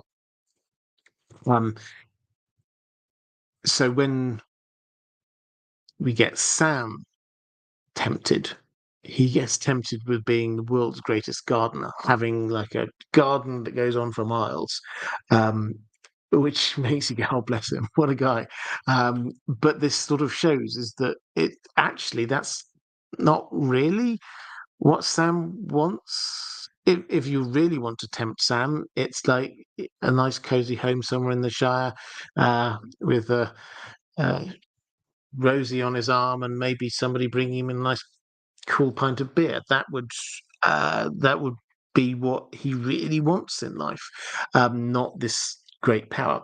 In terms of the objects, which is perhaps where you're coming from more precisely, Tolkien does indisputably use this. I mean, we could call it a trope, but this notion of a powerful magical object that has an impact on other people, that makes them or corrupts them because it is so powerful in some way. We have the ring. We also have the Silmarils, and to a lesser extent, the Arkenstone also plays into this kind of archetype. So Tolkien does have this kind of notion that he plays with quite a few times about having this a powerful object that does corrupt people when they're trying to get at it. But not all powerful objects corrupt. The three elven rings have not corrupted Elrond or Galadriel or Gandalf. And we can see Galadriel was, I mean, to say she's open to corruption is probably the wrong way to say it, but she had the temptation. When Frodo offered her the ring, she has the temptation. And I suspect that she did not have the temptation. She had the incredibly powerful ring of power herself, but that did not seem to corrupt her in any way. So it depends upon the object. The One Ring corrupts because Sauron has put himself into that ring. So it depends on the object and also the person. So it's a lot harder to corrupt a soul like Gandalf or Galadriel or Sam or Frodo or whoever than someone who naturally might be wanting power and strength for even noble reasons. So Thorin clearly gets overtaken by this desire to have the Arkenstone and to have a kingdom. There are understandable things underlying all of that, but that does clearly overtake him.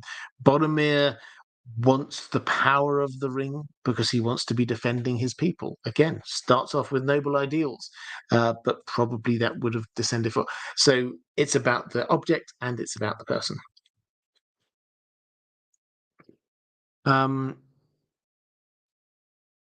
And Martin S., your other question was about, as you said, many years ago, back in the 90s, there was a collectible card game based on The Hobbit and the Lord of the Rings, which I don't know. I have to say, it sounds good. One thing I still like about it is that it was open to how you could play. In a later expansion, you could even go into Barad-dûr and snatch the Ithil stone away from Sauron. My question is, if someone actually did manage to do that, taking away the only Palantir Sauron had, what would happen? My guess is it would indeed, as that game suggests, make the Palantiri safer to use for characters like Denethor, Saruman, and Pippin. What other effects might it have? Yeah, I mean, I think that is definitely the main impact. If Sauron did not have that, he would not know what was going on around the world. And those three characters you got there are the ones that are their interactions with Sauron play in, with Aragorn as well, we'll come on to, play in most to where the story goes. If Sauron had not had a Palantir, when Saruman found his, he wouldn't have made contact with Sauron. And he would have just used that as a way to be trying to find the One Ring. He probably would have still continued his downward spiral, but the deal with Sauron wasn't going to be there. That will have had a huge impact on the story. Denethor would have seen the rise of Sauron, and Sauron's forces, and may well have gone down the same kind of dark path, but not to the same extent, because Sauron basically showed him stuff through the Seeing Stones that he knew would scare Denethor. But probably the most important in terms of the overall plot of what happens is when Pippin and then Aragorn use the Palantir.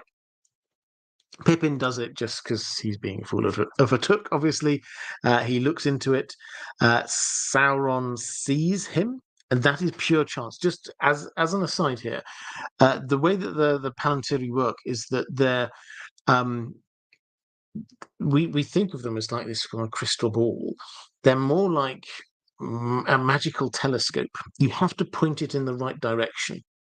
And when you point it in the right direction, you can sort of go forwards and back, and then even you could perhaps master through time. You can see things further distance or closer to you. But you have to be pointing in the right direction. It is pure chance, or perhaps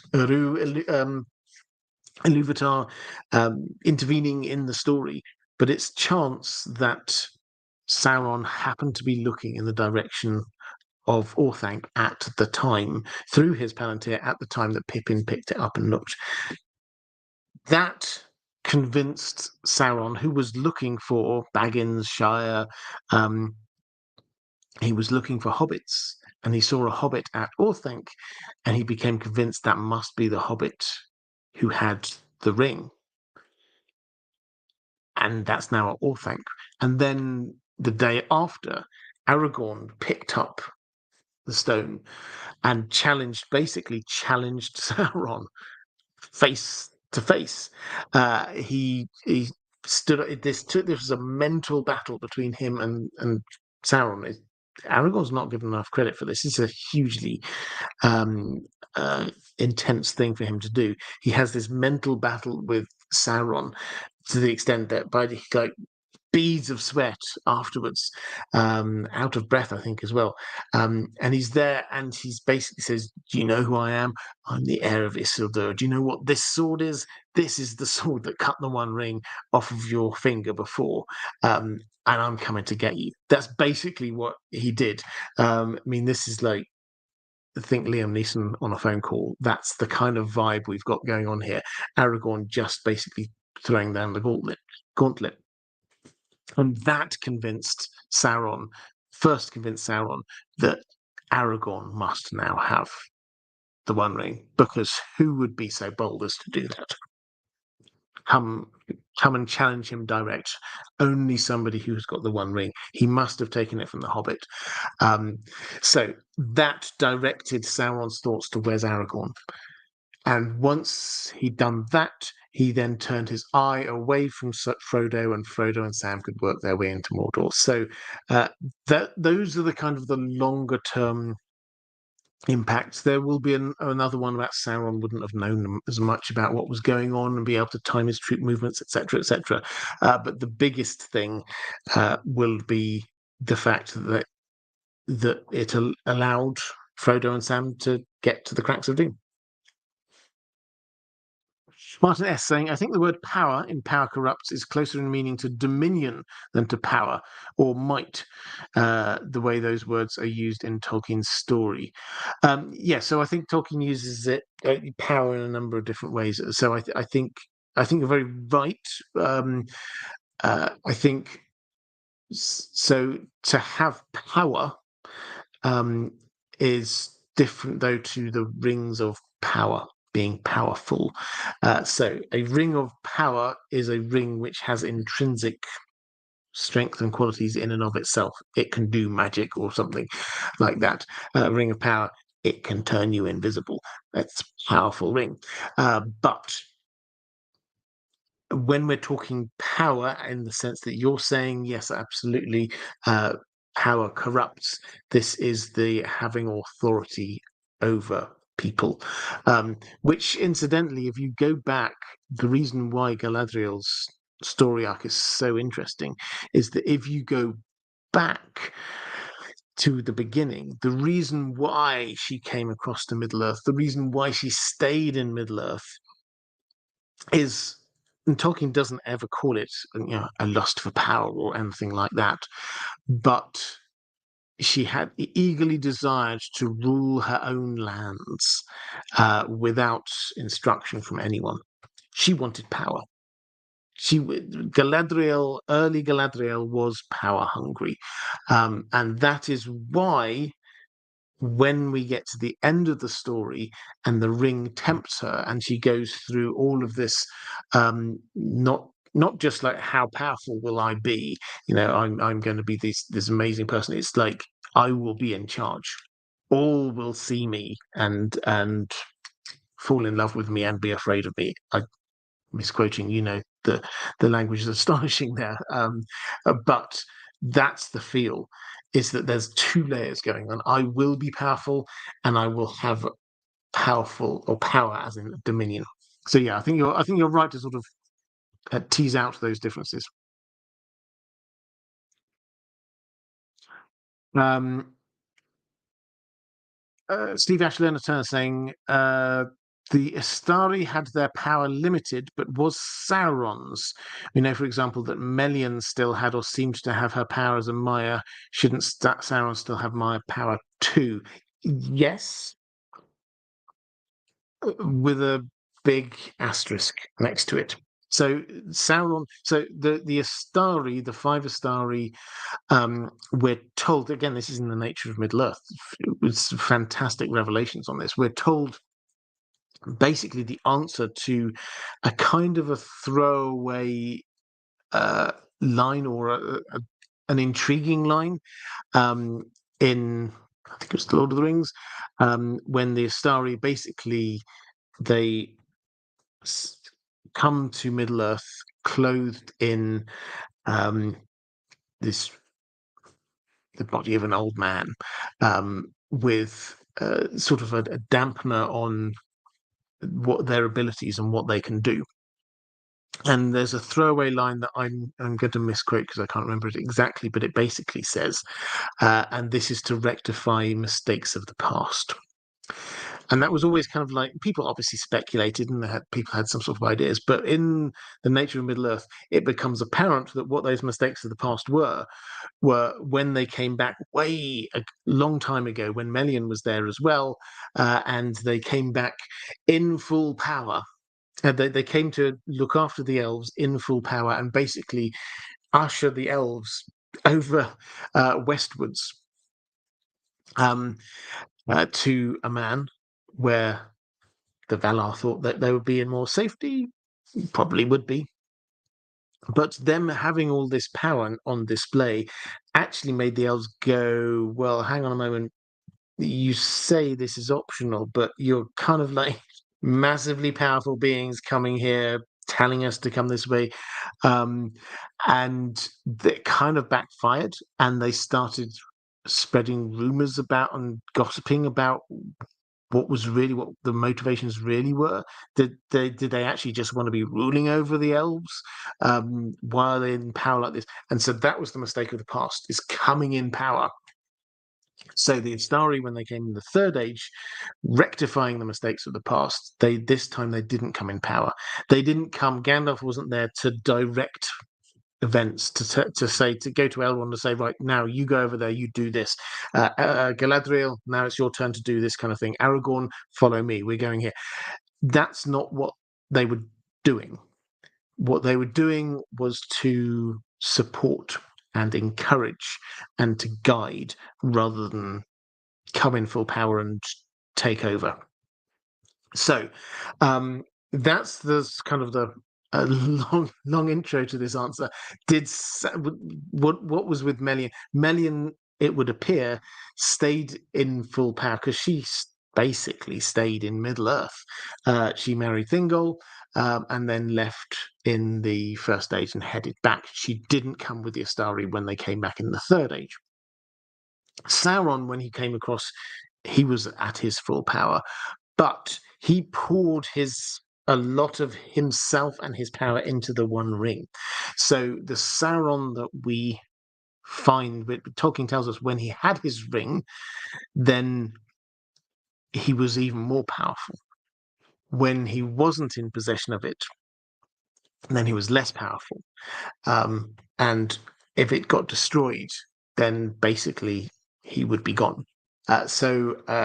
Yes, to start with, but he voluntarily chose to put his power into that ring.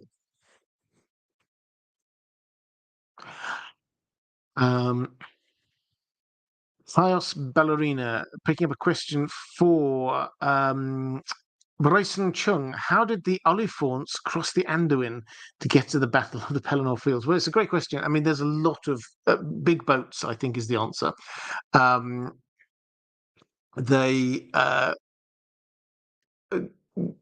they had been preparing for this. It's worth just sort of clarifying. Sauron doesn't just think in a matter of like a few weeks, or well, I think I might attack Gondor in a few weeks' time. He had been planning for this for decades. We read about Grond. Long had it been being forged. This was always the plan. It had one purpose. That was to take the gates of Minas Tirith. That was its only job. It did it. It succeeded. It destroyed the gates of Minas Tirith. But that had been a plan very long time, years probably in the making. Similarly, they knew well that there was, they would have to get over the Anduin. How do you do that? They had big boats, which is not a sexually exciting answer, but I think that's pretty much it. Martin S. saying, I do not think that even Sauron had the ability to connect to the Palantiri network, as it were, without a Palantir of his own. No, I agree absolutely. I mean, the Palantiri were connected one to another, particularly some of them were very connected to each other. So the one that Denethor had and the one that Sauron had were connected because they had been in the twin cities, Minas Anor and Minas Ithil. So they were particularly connected, those two. But without it, no, in the same way that Gandalf couldn't just suddenly hack into the network to find out what's going on. This was a surprise when we find out about Saruman, what had been going on with Saruman and Sauron, because they've been talking on a private line on the Palantir. So friends saying, trying my hardest to stay awake till I get to his question. Your question is coming up next. What shall we do that one now? Just so you can get to bed. So friends saying, hello Robert, thanks always for the insightful content. Thank you very much. Having a 2-month-old son. Oh yes, this is why you're trying desperately to stay awake. Having a 2-month-old son, it's been particularly helpful to listen to when I'm up around 3 to 5 a.m. Well, first of all, congratulations, and I'm delighted I can spend a little bit of that time with you and help you out there. On Minas Tirith, you ask, do we get a sense of population size? The films and from memory, the books don't go into much detail about smaller villages or towns where the kingdoms must at least recruit the men from their armies. Do we know roughly how much of Gondor's population resides in Minas Tirith? Well, you're right that we do not know. Tolkien didn't write big lists. There are lots of things he did write lists of. The more you dig into all of his notes, the ages of different people, what happened at different bits of time, even a chronological work through. I think it's the population of. I think it was the population of Numenor over time, or maybe it was the elves. He did this, he worked it out sort of generation after generation. Anyway, I digress. Population of Gondor, we're not told. Some people have come to some reasonable guesses about garrison sizes based on what Tolkien tells us in The Lord of the Rings. As best as we can, people who've added up all the numbers, because we are told this amount of people came from Dol Amroth. This is how many people there were from that came in from Rohan. These amount of people came up from these fishing towns and things like that. When you add it all up, then it comes to something a bit over 11,000. Seems to be on the good guys' side in the Battle of the Pelennor Fields. So that's sort of garrison size. We estimate of that, so a good 6,000 of that is Rohan. Probably about 2,000 is the actual garrison at Minas Tirith. Now, what does that mean in terms of the population of Minas Tirith or Gondor? Various people have tried to guess at the population of Minas Tirith, given what we know about it. It is not a hugely populous city. It's probably worth saying. By Middle Earth standards, it is. But it's sort of by modern standards, no. The best estimates that I've seen are in the low tens of thousands. So probably more than 10,000, but probably less than 50,000 is a rough guess, just based purely on the size of the garrison, the size of the city itself that we're told about, and what proportion of that is actually seemingly residential occupation, and how big the farmland around it is, for what sort of size population that could feed. That's we're something 30,000, finger in the air. In terms of Gondor more broadly, again, Tolkien doesn't give us huge amounts of detail here, but the best guess is based again on what sort of size garrisons people can be sending, that kind of thing, is we're looking overall population of Gondor being 1.5 million, something along those lines. So it's a lot of people, but it's not massive amounts.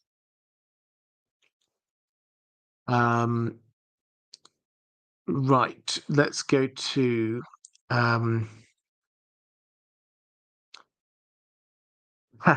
just so Carl Kosnak saying plus or minus a few Tirith would be my guess. Minas Tirith. Very good.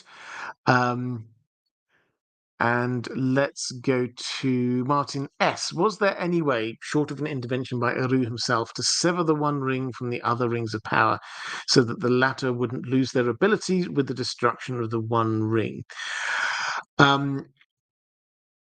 So I think the short answer is no. I think the longer answer is only by a smith greater than Sauron himself. Or a magic user greater than Sauron himself. Craftsman, magical craftsman. You know what I'm talking about. Now, Tolkien himself, I think this was letter 131. If you're going to read any letter, read letter 131. It's long, but it goes through so much of Tolkien's explaining of the plot. And in that, he talks about the fact that it could not be destroyed or unmade by anyone with less power than Sauron, power and ability than Sauron, which basically is no one in Middle Earth, because he was the greatest smith, basically, in Middle Earth. Saruman was pretty good, but not a patch on Sauron. Apart from Eru, are there any others who perhaps could have done that? Well, I mean, you've got Aula the Smith himself, one of the Valar. He probably could, but it's not. Or it was made very clear that the Valar had said no, we're having nothing to do with this. The ring itself. I mean, sneakily, one of the Valar almost certainly was helping. Manwë almost certainly was sneakily helping, but they weren't actively getting involved. They did not want the ring coming to them.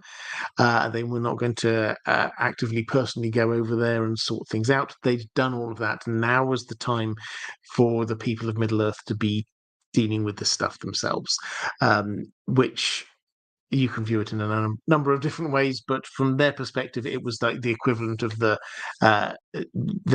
pesky teenagers now need to start to learn to look after themselves rather than always having somebody tidying up behind them. That's the kind of feel that we've got going on here. So the short answer to say is that no, nobody could do that. The longer answer is that Aula could probably do it, but decided not to. Urias Tosh saying, pretty sure only Valar could destroy the ring. Yes, more than just Aula could destroy it, but in terms of severing the one ring's connection to the other rings, that's a different thing altogether. So, friend, if you are now going to go to sleep, then I wish you well. And I'm glad you got to hear your answer before then. Ranabir Mitra saying, salutations, Robert and Dan the dog. I hope you're both well. Very well, thank you. Forgive me, but I wish to take this opportunity to ask about the original Minas Tirith in Beleriand. We were talking about that a little bit earlier. Please, could you explain how Sauron used it as a watchtower in the period involving Beren and Luthien? Also, were there any implications of using the same name for Gondor's capital after the original watchtower was submerged? I'm guessing that using a name associated with the Dark Lord would be looked down upon during the later ages. Well, yes, it would. So, but to answer that second bit first, he did not use the word Minas Tirith. It was renamed when he took it over. It was named Tol Ingarhoth, I think. Tol Ingarhoth, which means Isle of Werewolves, because that's what he was using it for. This was where he was making werewolves, basically massive wolves. He was. How was he using it as a watchtower? Well, it was more of a home base then than a watchtower. Its original purpose had been there as a watchtower to be helping protecting the lands of the free, as it were. That failed. The forces of darkness took it. Sauron made it his home base. No longer at that point was it used as a watchtower.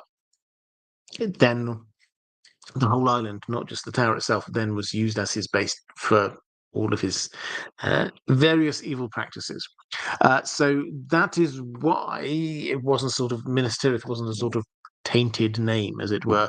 It wasn't the kind of thing. Oh no, you can't call it that. This was recalling a great watchtower back in the day. That yes, it fell, but it's still even after it fell, it had some great stories connected to it.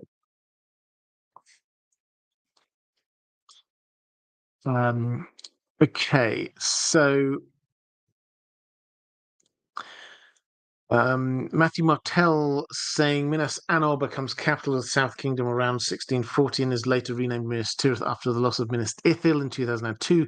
Could you talk about the transition of the minor fortress on Amon Tirith to the seven-tiered construct that would become the main city of Gondor? Yeah, I mean, I've sort of talked about this. I'll try and pull all this together in one answer. But it starts out, as you say, as this watchtower atop the mountain. So the edge of the mountain range, the mountain range sort of comes to a point, and on the edge of that mountain range, at the top was the watchtower. Great place to be looking out over stuff. And right from the very beginning, we get the tombs of the kings basically are there. That is going to be where they are going to bury their important dead. And so it was not just a watchtower, it's sort of morphed in time, because obviously that took time for them to have kings, and for that therefore to become a kind of holy and special place for them. Over time it became a guardhouse for that as well, which kind of brought it down to another level. We know that the outer wall around the bottom, that is also early, because that is using Numenorian technology, which got lost quite early on. So it appears with Watchtower first, expanding out the top to be the one layer down, so start on the 7th level, one layer down to the 6th level to be sort of a guardhouse area, and then we get the outer ring wall, which is black. The rest of it is all white, but that is black. That then, I'm sure, just insert you had to have various guardhouses and things at that bottom level, just to be manning that wall. So at this point, you've got levels 1, 6, and 7, but that's sort of like still a kind of um, a glorified castle. If you imagine it as close to a modern Bailey castle, I think that's probably, it's not, obviously it's not exactly the same, but that's the kind of idea. You have this sort of outer wall around the bottom, and then right up at the top of the hill mountain, you have the main stronghold. And around the bottom, as I say, you will have had the farming around the Pelennor fields almost certainly would have carried on there, and so you will have had the storehouses and things there along the way. Then, over time, much later in time, you find that then this becomes this kind of summer palace for the kings of Gondor, which again almost certainly towards the top of this hill, that's where they would be going.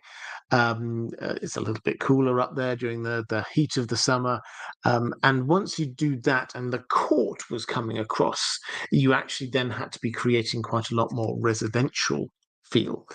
That had to be serviced by a huge amount of other people, because if you have all of the rich and powerful and the nobles, then they have to bring all of their servants with them, and who has to be doing all of the cooking and the cleaning, and you need to have the stables. That created, I am sure, the extra levels are starting to be filled in by that point. But it's towards the end when we start getting it turning into what we know as this great fortification. So the zigzag, we're not told exactly when the zigzag started to take place, but that was for fortification, not for a summer palace. That's for being a fortification. That as increasingly as you got to the end of the Third Age, that became the focus on what was going on. Ecthelion II, Denethor, really improving the fortifications of the place. So it's a slow build up. At the middle, I think the last bit probably to have actually kind of filled up will have been sort of like the second and third levels, but eventually all of the 7 levels were filled, and the more you get people who are there, if you get a full-time capital there, then you have to have all of the supporting infrastructure.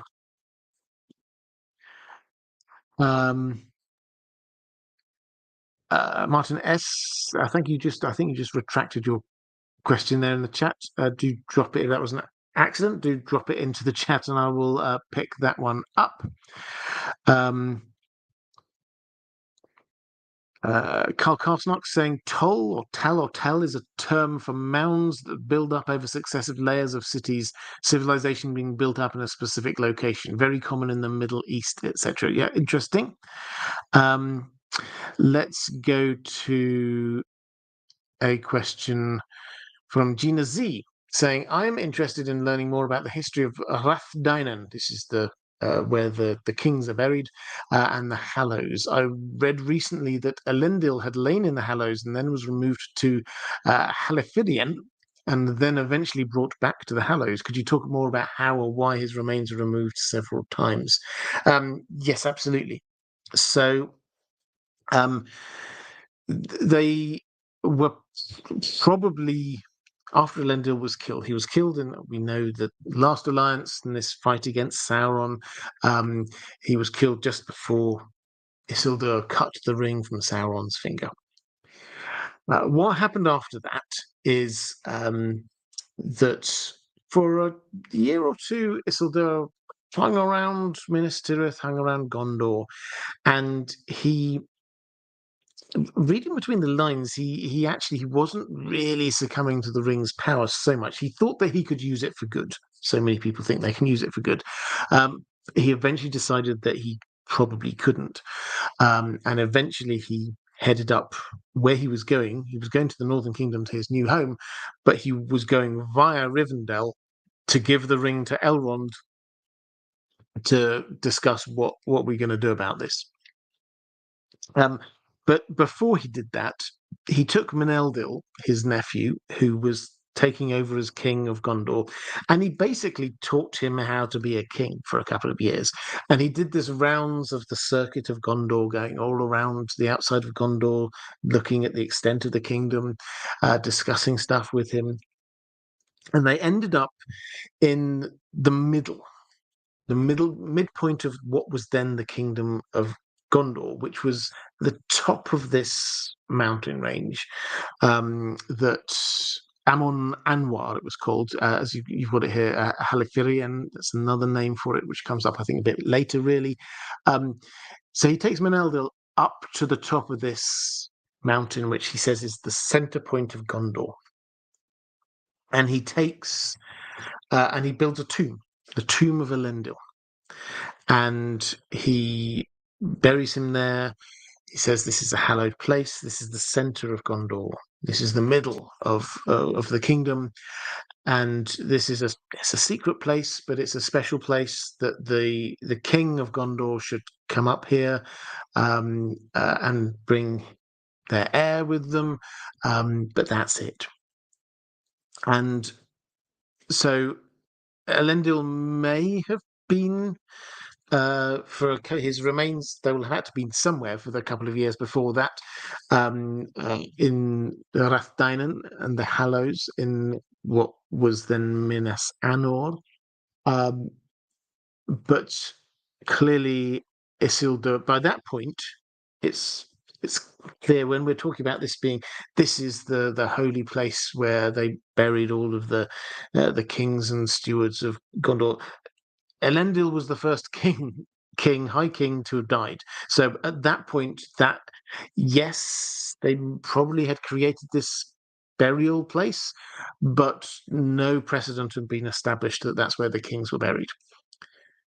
Elendil was buried in the center of the kingdom, atop this mountain. Many, many years later, 2,500 years later or so, we get another meeting there. We get a meeting there between Cirion and Eorl. Now, this was basically the founding of the kingdom of Rohan and what is known as the Oath. Now, what is Rohan used to be a part of Greater Gondor, and it was given to Eorl's people who'd come from the north, and they swore an oath. Cirion and Eorl swore an oath that the two nations would always be friends. They would always come to each other's aid. And they agreed, okay, so what's the rule here? Well, we'll send a red arrow that says, come to our aid, we need you. We've got another way of doing it, an early alarm system, the beacons. And that hilltop that they were on, that they met at, was Amon Anwar, which is where Elendil was buried. And that became the last of the beacons, incidentally. So when we see the beacons sort of atop the mountains, the last of those beacons is Amon Anwar. And having sworn this and given over the whole land on that side over to Rohan, and Cirion then had a think to himself and thought, this is no longer the center of the kingdom, because I've just given over a whole load of land to Rohan. That's now a new kingdom, and Elendil is supposed to be at the center of the kingdom. So he dug up his remains, and then he took them back to what was then Minas Tirith, and he reinterred them in the Hallows in Minas Tirith, which is where they stayed. So that's the story. It's yes, it did get moved a couple of times, but reverently and for what they thought were good and symbolic reasons. Raven's Oath. Why was Minas Tirith built so close to an unconquered Mordor? Thank you for these weekly streams. You are appreciated. Well, thank you. It's largely where we're told it's sort of they started their kingdom where they landed. So Isildur and Anarion landed there and came up on the sort of the southwest coast of Middle Earth and went up the Anduin and then founded their kingdom there. Now, pardon me, Mordor was obviously off to one side, but there were other groups around. And in particular, if you went sort of off further beyond to the east of Mordor, you had a whole load of peoples who had been very loyal to Sauron, and they didn't want to go there. To the south, then you actually got what were known as the Black Númenóreans. So I've talked about the fact that Elendil and his sons and the faithful, they were the only ones who escaped Númenor. That's true. But before that, Numenor had for many centuries, they'd been building an overseas empire, basically, in Middle Earth. They'd been colonizing, they'd been building fortresses and cities, and most of those had been down in the area to the south of Mordor. And so Isildur and Anarion didn't want to go there. They weren't going to go further to the north. That's where their dad was. If they went to the other bit of the north, then that's heading towards where all the dragons were. So they might as well just take this nice patch of land here in the middle, which has not got lots of nice lush farmland, and a natural defensive buffer here, access to the sea. It seems, to us like it might not have been the best place to build, but I think to them they would have gone, I mean, this is as good a place as any. That there were plenty worse places they could have gone.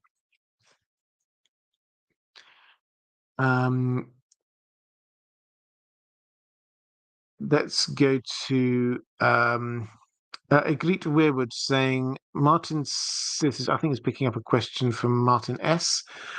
Saying if Aula crafted a full set of combat gear, is this question he asked that got deleted for whatever reason? If he created a full set of combat gear, sword, shield, armor, and helmet for Éomer, would Éomer be a hard challenge even for Glorfindel, the Witch King, and Aragorn in that?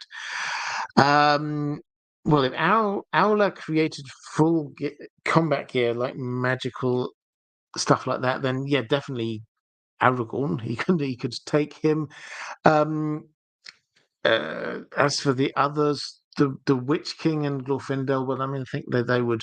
So the Witch King would flee from Glorfindel, even though the Witch King is hugely powerful. The issue for Éomer with the Witch King is that the Witch King, I think it released quite recently actually how powerful the Nazgul. Most of their weapons are not just physical weapons. You have the Black Breath, which is an aura of fear which surrounds them, and the Witch King in particular, he can just make even the strongest-willed people drop their sword in fright and just fall to their knees. That a suit of armor, unless it has particular magical enchantment against that, then that's not that effective. Yeah, Aragorn, I think the other two perhaps less so. Let's go to a question about Catherine First. I wonder what happened to Minas Tirith in the years after the main story in Lord of the Rings. Did it flourish and grow under Aragorn's rule? Did they get a new white tree? What about after Aragorn's time? We've certainly seen great cities and realms flourish and then ebb. Okay, so we are told in the immediate aftermath they repaired it and rebuilt it and made it beautiful. basically the dwarves, mentioned this a little earlier in the stream, the dwarves under Gimli came and repaired the gate. There's banding of Mithril. The elves with Legolas, they made it the inside of the city, repaired it all, beautiful gardens, plazas, things like that. This became a wonderful place to be living. Aragorn, we're told, ruled wisely, and the land and the people prospered under his rule. He went on a number of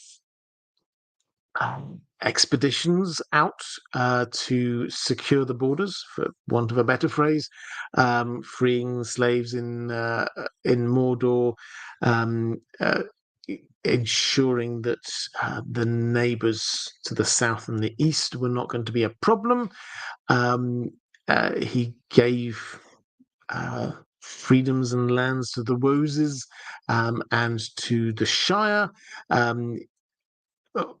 All good stuff. Did they get a new white tree? Yes, they did.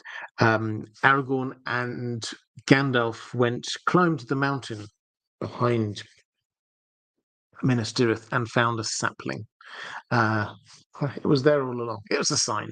That they brought down and planted where the old dead white tree had been. The old dead white tree, incidentally, they actually took into the Hallows, the Rathdainen, and let it be there. I think with the stewards. I think it was in the House of the Stewards they left that one in there. But yeah, so new white tree grew. After his time, well, Tolkien just kind of slowly draws a veil over it. We get a hint of it in the new Shadow, the partly written sequel that he did, where Minas Tirith still is clearly strong, though the people are perhaps growing a little bit lazy and not really looking out for evil. The implication is that after Aragorn's rule, his son took over from him and was also a good and strong leader, lived a long life, not as long as Aragorn's, not as great as Aragorn. Then his son took over from him, and there's a slow descent and a slow descent until we become, it's just a human empire. What happened to it, we don't know. As I say, Tolkien just kind of slowly draws the veil across from it. Aragorn ruled well and wisely, and land prospered. After that, I don't know. It slowly disappears. That was, I think that was from my patrons. That's the last Minas Tirith specific question. So now's a good time to drop any more Minas Tirith questions into the chat. I'll pick up on as many of them as we get, and then I'll move on to wider questions that we've got going on. Martin S. So I've got a few Song of Ice and Fire questions after this, but we'll talk Minas Tirith for a touch longer. Martin S. saying, I think the Valar were not just powerful, but peak skilled too. Say if Tulkas were equalized to a great human warrior or witch king by both losing superhuman powers, he'd win by skill. Same for the other Valar with their domains. Yeah, in terms of sort of his skill, so they...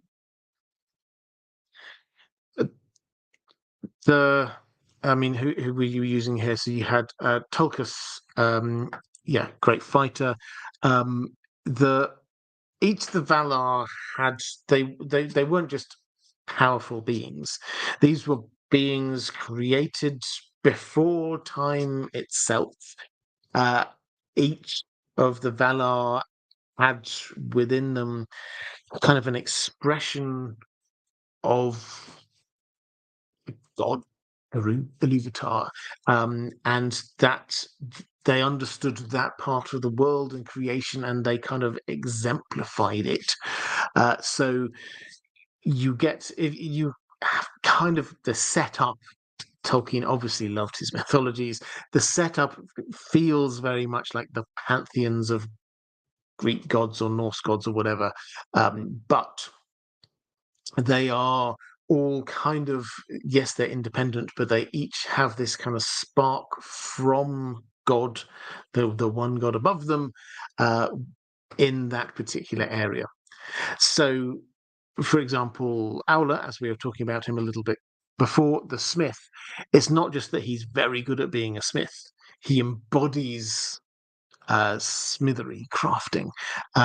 He is the person who teaches the great smiths that we know. Sauron learned under him. Um, Saruman learned under him. So these great smiths, indeed Feanor did as well. So these great smiths were learning from him. And so, yes, if a Valar came into the world, into Middle Earth, they would be able to take on any of these mere mortals quite easily, I think. It's not saying, "Oh, I didn't miss the live stream." No, we're still going strong. We're coming to the end of questions. We've done, 2.5 hours or so on Minas Tirith. So we're just tidying up questions about Minas Tirith, and then we'll go into slightly more open Q&A in a moment. Cast Ballerina saying, "Why did Aragorn feel it was necessary to go to Minas Tirith in disguise? What made Denethor suspect him?" So Aragorn didn't want to claim the kingship until the moment was right, basically. And so if he went in there and said, "It's me, I'm the king," this would create issues.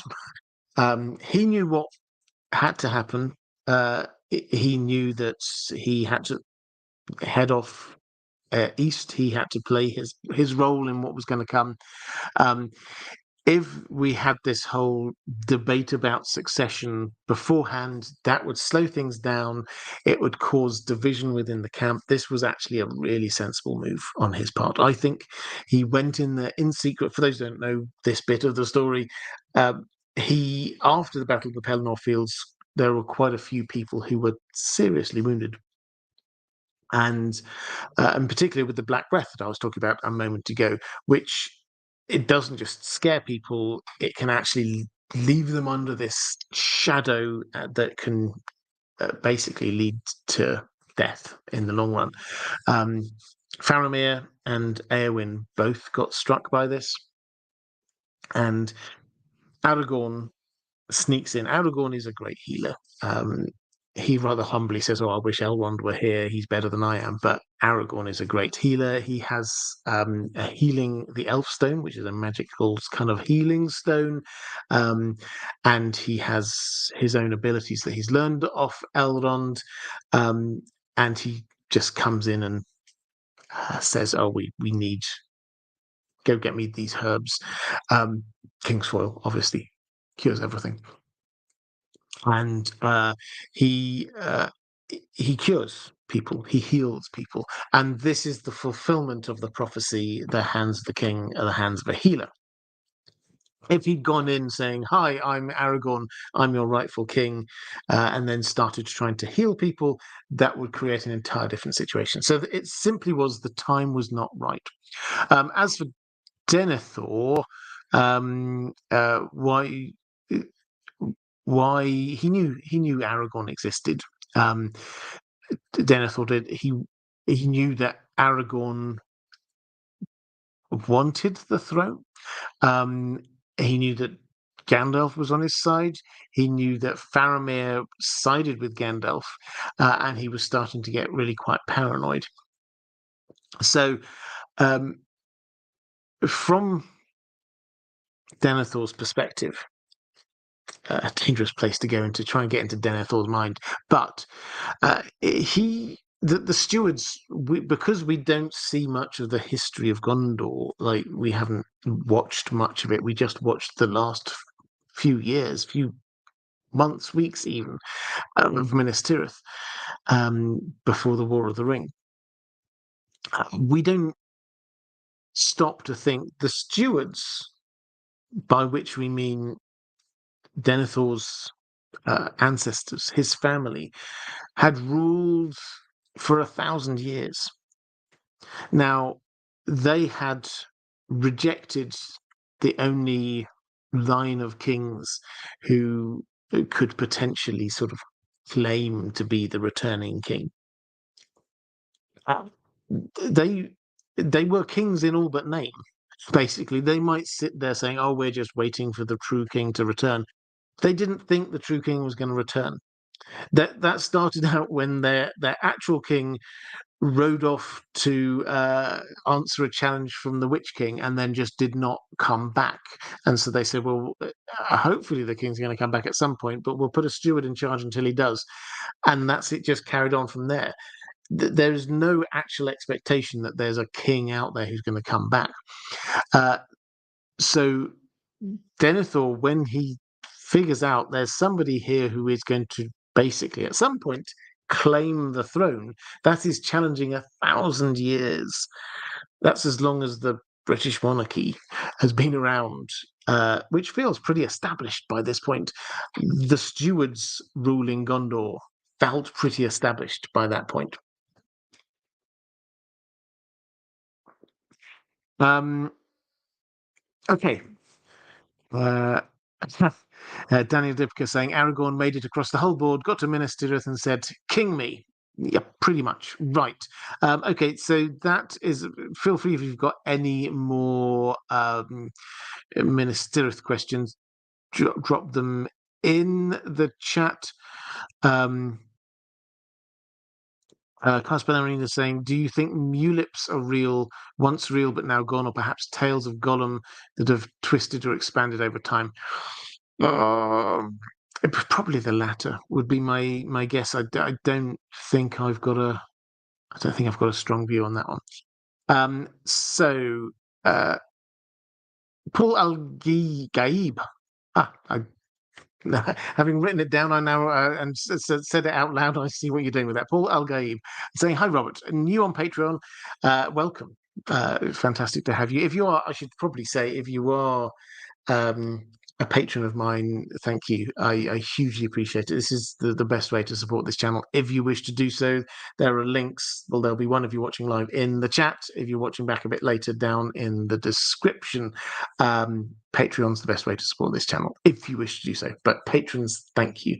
But question from Paul saying, about A Song of Ice and Fire.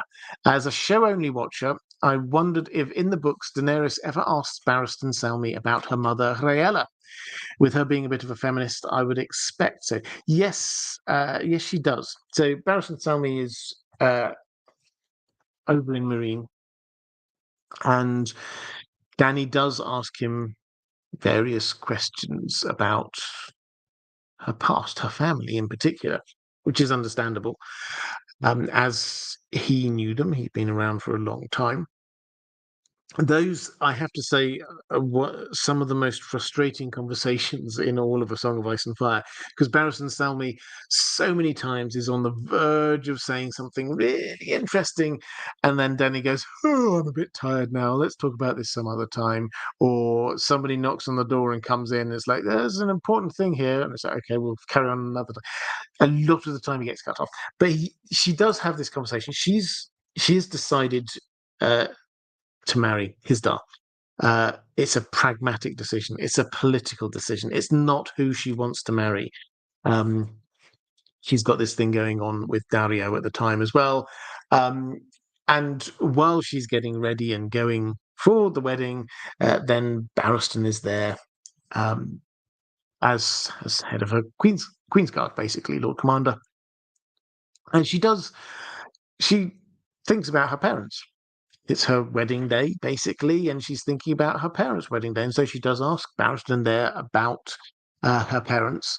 And she asks if they, because everyone knew that they had been made to marry each other in the way that Targaryens do, but that was not a love match. They were put together by their father, Jaehaerys II, because he believes in the promise of the the prophecy of the prince that was promised. He put his two children together because he got told that from their line would come the prince that was promised. And so Dany says to Sebastian, I mean, I understand they had to get married, but if they had their own choice, who would they have married? And the the answer for her father, Aerys, basically is Joanna. He doesn't. Joanna Lannister, Tywin's wife. He doesn't exactly say it like that. But for her mother, he says this: the Queen, your mother, was always mindful of her duty. As a girl, though, she was once smitten with a young knight from the Stormlands who wore her favour at a tourney and named her Queen of Love and Beauty. A brief thing. She asks, what happened to this knight? And Barristan answers, he put away his lance the day your lady mother wed your father. Afterward, he became most pious and was heard to say that only the maiden could replace Queen Rhaella in his heart. His passion was impossible. Of course. A landed knight is no fit consort for a princess of the royal blood. Which is really interesting and quite intriguing. Who could this possibly be? We do get a hint here when we get across to.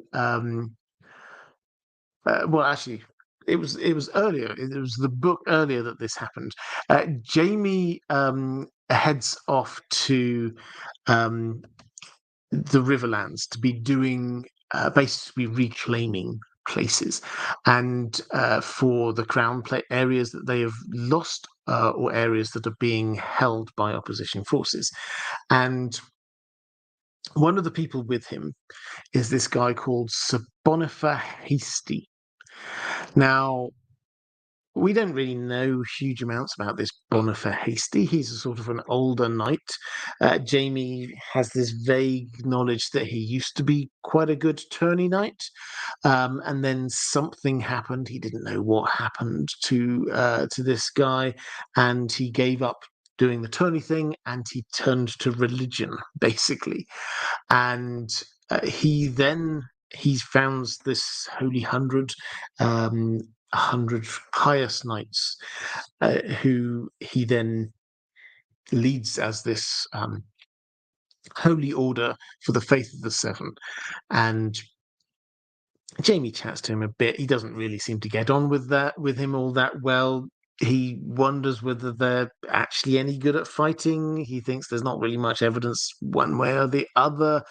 And he eventually ends up leaving him and his troops in charge of Harrenhal. And we move on.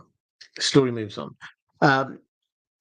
We've had confirmation, though, from semi-canon force from the World of Ice and Fire app, which was around which George R. R. Martin sort of gave his thumbs up to. It's not as official as the book or obviously the main story, but we have got confirmation from there that Sir Bonifer Hasty is this person who Dany's mother, Rhaella, had a thing for. And the moment that she was forced to marry, he gave up being a tourney knight. He turned to religion, and Jaime deals with him much later. So it's an interesting little tweak that is not. It probably doesn't have any relation to the story at all, but it's just like tying a little bow in something. Okay. Let's go to two more questions. These questions actually from last week that I said I would have a quick think about and come back on this week. So now's the time to drop any random questions in the chat. I will pick up before we go there. This was from Sir Breton Briarwhite last week saying, could you please talk about House Brax? This is a Westerland house. They have a unicorn as their sigil, but the only unicorns we know exist are on Skagos. Could they be from the north originally? Now, we don't know huge amounts about House Brax. They have a purple indigo, I think, unicorn as their sigil. I think that the only thing that I would say, because we don't have huge amounts of information about them, is that Skagos is where we hear there are unicorns, but as far as we can tell, we get this in sort of like a John has a vision uh, through ghosts to Shaggy Dog of Skagos, as far as we can tell, of a which is where Rickon is, of a goat with one huge horn. And so the prevailing theory in the fandom at the moment is that when we're talking about unicorns on Skagos, that's just a kind of a legend that has been built because not many people actually go to Skagos. It's not a particularly friendly place. That people have seen a goat with a single horn, and that's what they call unicorns. So there aren't, as far as we're aware, actually unicorns in the north, which probably means that they're not um, House Bracks are not from the north. Um, this is just a, a sort of a very knightly kind of standard, pure but with royal colours.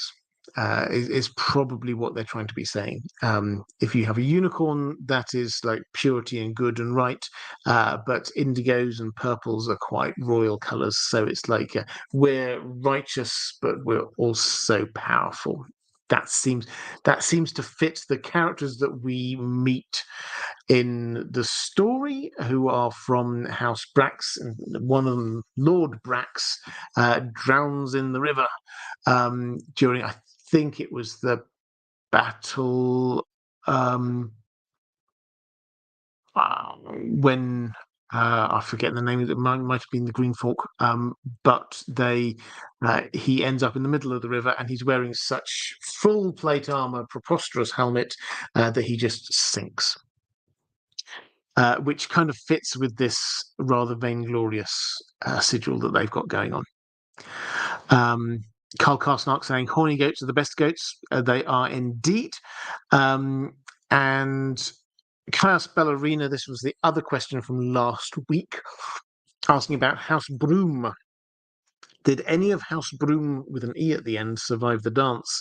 Did they become House Broom without an E on the end? Or was one a cadet branch of the other? Which castle do either Brooms live in? Right, so these are two houses, both in the Westlands. One called House Broom with an E at the end, the other called House Broom without an E at the end. House Broom without an E at the end, they're listed as one of the principal houses sworn to the Lannisters. So like the next rung of the feudal ladder, along with the other big and impressive houses that we know, the Westlings and the Crakehals and the Rains were there, and Tarbecks, people like that. So a big house. There is a Broom without an E, Sir Brett Benedict Broom mentioned, who as the Master of Arms at Casterly Rock. So there's a chance, if we do get to Casterly Rock in the Winds of Winter, presumably with Cersei, that we will meet him. And so we might get to the bottom of this mystery. But we don't know much about them. They're ancient as a house. They are from the First Men. They are there from the I think they're called the Golden Age of Heroes, was what it said, which is a slightly vague, but the Age of Heroes, the Dawn Age, that long ago. So that's House Broom without an E. House Broom with an E, we only get a reference from quite early in the Targaryen rule, which is with the Faith Militant uprising against Maegor the Cruel, and House Broom with an E were a part of that. We hear nothing after that. Now, are they connected? Is one a cadet? Are they the same? Was one a cadet branch of the other? Well, all of these things are possible. we get a lot of cadet branches. So there's even in the Westerlands, then the Lannisters. There's a cadet branch of the Lannisters, House Lannister of Lannisport. In the north, you get the Starks, but also then the Karstarks and the Grey Starks. So it's entirely possible that this is a cadet branch of the other. Presumably, if we're talking about Broom without an E being and the ancient one, then Broom with an E perhaps is the more recent cadet branch off of that. But we don't have any information on this. All we have is just one little snippet of information, which was somebody way back in time asked Elio Garcia about this. Now, if you don't know Elio Garcia, he, along with his wife Linda Antonsen, has played a very important part in the history of George R. Martin's world as a whole. Co-writers with him on The World of Ice and Fire, and for a long time, not so much now as my given understanding, but for a long time were the sort of the institutional memory of Westeros when George had forgotten a name of an ancient, a once mentioned member of an obscure house, then he would go and ask them. So they know their stuff and they're quite important.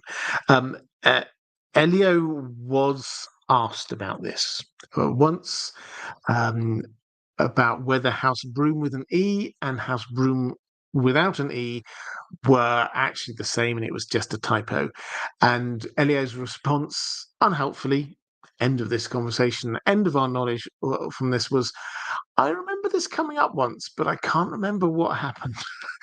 So we don't know. Maybe it's one of those things at some point we'll get some closure on. It's a very I think it's a very small thing. My guess is it's probably the same house, just a typo, but we don't know. A reflective rambling, picking up a question for Pick. How much of the corrupted life form remains in a corrupted creature of Morgoth? What did he make dragons out of? It's an interesting question. So I'll come on to dragons in just one moment, but I'll talk about orcs first. I'd refer you onto a video I did a while ago called "Where Do Orcs Go When They Die?" Because that chronicles, among other things, it chronicles Tolkien's changing mind on the nature of orcs. We know, and this is a version which appears in the Silmarillion, for example, that at one stage he thought of orcs as being corrupted elves. Morgoth captured some elves, tortured them, did evil magic to them, corrupted them, and they became orcs. Then at some point he sort of changed his mind and thought, well, maybe they're actually kind of corrupted humans, or maybe they're animals that he's taught to speak, or maybe they're kind of a cross between all of them. Maybe they started out as corrupted elves and then he kind of crossbred them with humans, and so he went through several iterations of thought about what this is. At one point he thought maybe they were made from stone and things like that. Morgoth cannot create things ex nihilo, out of nothing. But it's not just he corrupts stuff. He takes a good thing and then he corrupts it. That's not the way that Tolkien thought it. Well, at some points he thought that, but he changed his mind quite a bit on this. Now, the reason I did that was because that's the clearest way of understanding that Tolkien shifted his mindset on this through time. So to answer this was that this is definitely what Tolkien thought is slightly missing the point on the way that he viewed his creation, which was an ever-evolving thing. Now, in terms of, therefore, how much of the corrupted life form remains in a corrupted creature of Morgoth? The soul, if we're taking this as an elf is corrupted becomes an orc, then the soul is still there in some way, and that therefore has to go off to Mandos, the halls of Mandos for judgment, basically. So enough stays. If it's a corrupted being without a soul in some way, in Tolkien's conception anyway, then I guess you could change a whole lot more. In terms of what he made dragons out of, now here it's, and I don't know whether it's ever explicitly stated, but the clear implication is that they are a mockery of the giant eagles. The first dragon he created didn't have wings, incidentally. Sort of crawled around the floor, was really a massive lizard. Then with Ancalagon the Great, they had wings. And the kind of the implication here is that in the same way orcs are a mockery of elves, in the same way that trolls seem to be a mockery of ents, dragons seem to be a mockery of the giant eagles. What did he make them out of? Presumably he didn't start with eagles. He must have started with some sort of giant lizard kind of thing, and then worked his way up from that. Okay, that's all my questions I've got from my patrons. So now let me just quickly flick through the chat. Reflective Rambling saying maybe someday we'll know for sure where orcs go, the same time as we find out where whores go. Well, I would love to, because we've had a promise or a was there a promise, a tease from George R. R. Martin that we will find out where whores go. We will get the answer to that question, presumably in the next book. And then, fingers crossed, we do get that at some point. As for where orcs go, Tolkien just kept on changing his mind. We'll never know on that one, I'm afraid. Jervis Jermaine, thank you very much. Very kind thing to say in the chat. Exotic saying, just stopped by and wanted to ask if the Robert Rhaegar Lyanna playlist will be made available again. Yes, absolutely, but I'm going to redo them. So I have taken down quite a few videos over the last while and have been putting back up quite a few videos over the last while. Those ones I want to redo when that will be happening after this next couple of seasons. So we've got House of the Dragon, we've got the Rings of Power coming up. After that, George R. R. Martin is hoping that the Terniet Harrenhal stage play will be out. When he last wrote about this, which was around the turn of the year, he was suggesting that by the end of 2024 it could be out. That obviously could slip. But when that happens, we will get so much more information. This is with thumbs up from George R. R. Martin. It's not going to be canon as in the books,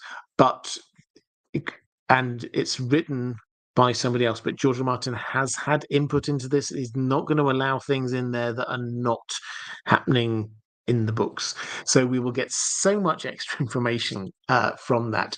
I will reissue all of those videos once we've got that extra information, which kind of ties in with what I often say is that what I think of myself doing with these videos is just giving our best understanding of the situation at the time. This isn't a theory. This is a working hypothesis based on what we've got going on here. When we get more information, I will update that. I will make sure that we have the best we have out, the best information we have, what seems to be what's going on. Martin S saying a warg in Tolkien's Legendarium is a kind of wolf. The Swedish word for wolf is varg. I did not know that. actually, but I mean, Tolkien knows his languages, so yes, that does not surprise me in the slightest. And yeah, the more sort of Scandinavian languages, he particularly loved that, and the Norse kind of mythology plays a huge amount of it's kind of uh, as a mythological backdrop is probably the way I would say it to Tolkien's Legendarium. Um, Nick Drum saying the orcs in Lord of the Rings don't strike me as soulless. They talk about going back to their holes fondly and plan to break away from service to Sauron and strike off with a few good boys, almost likable. Yeah, I don't know if I go as far as to say the orcs are likable, but I know the point you're trying to make. Tolkien was very clear.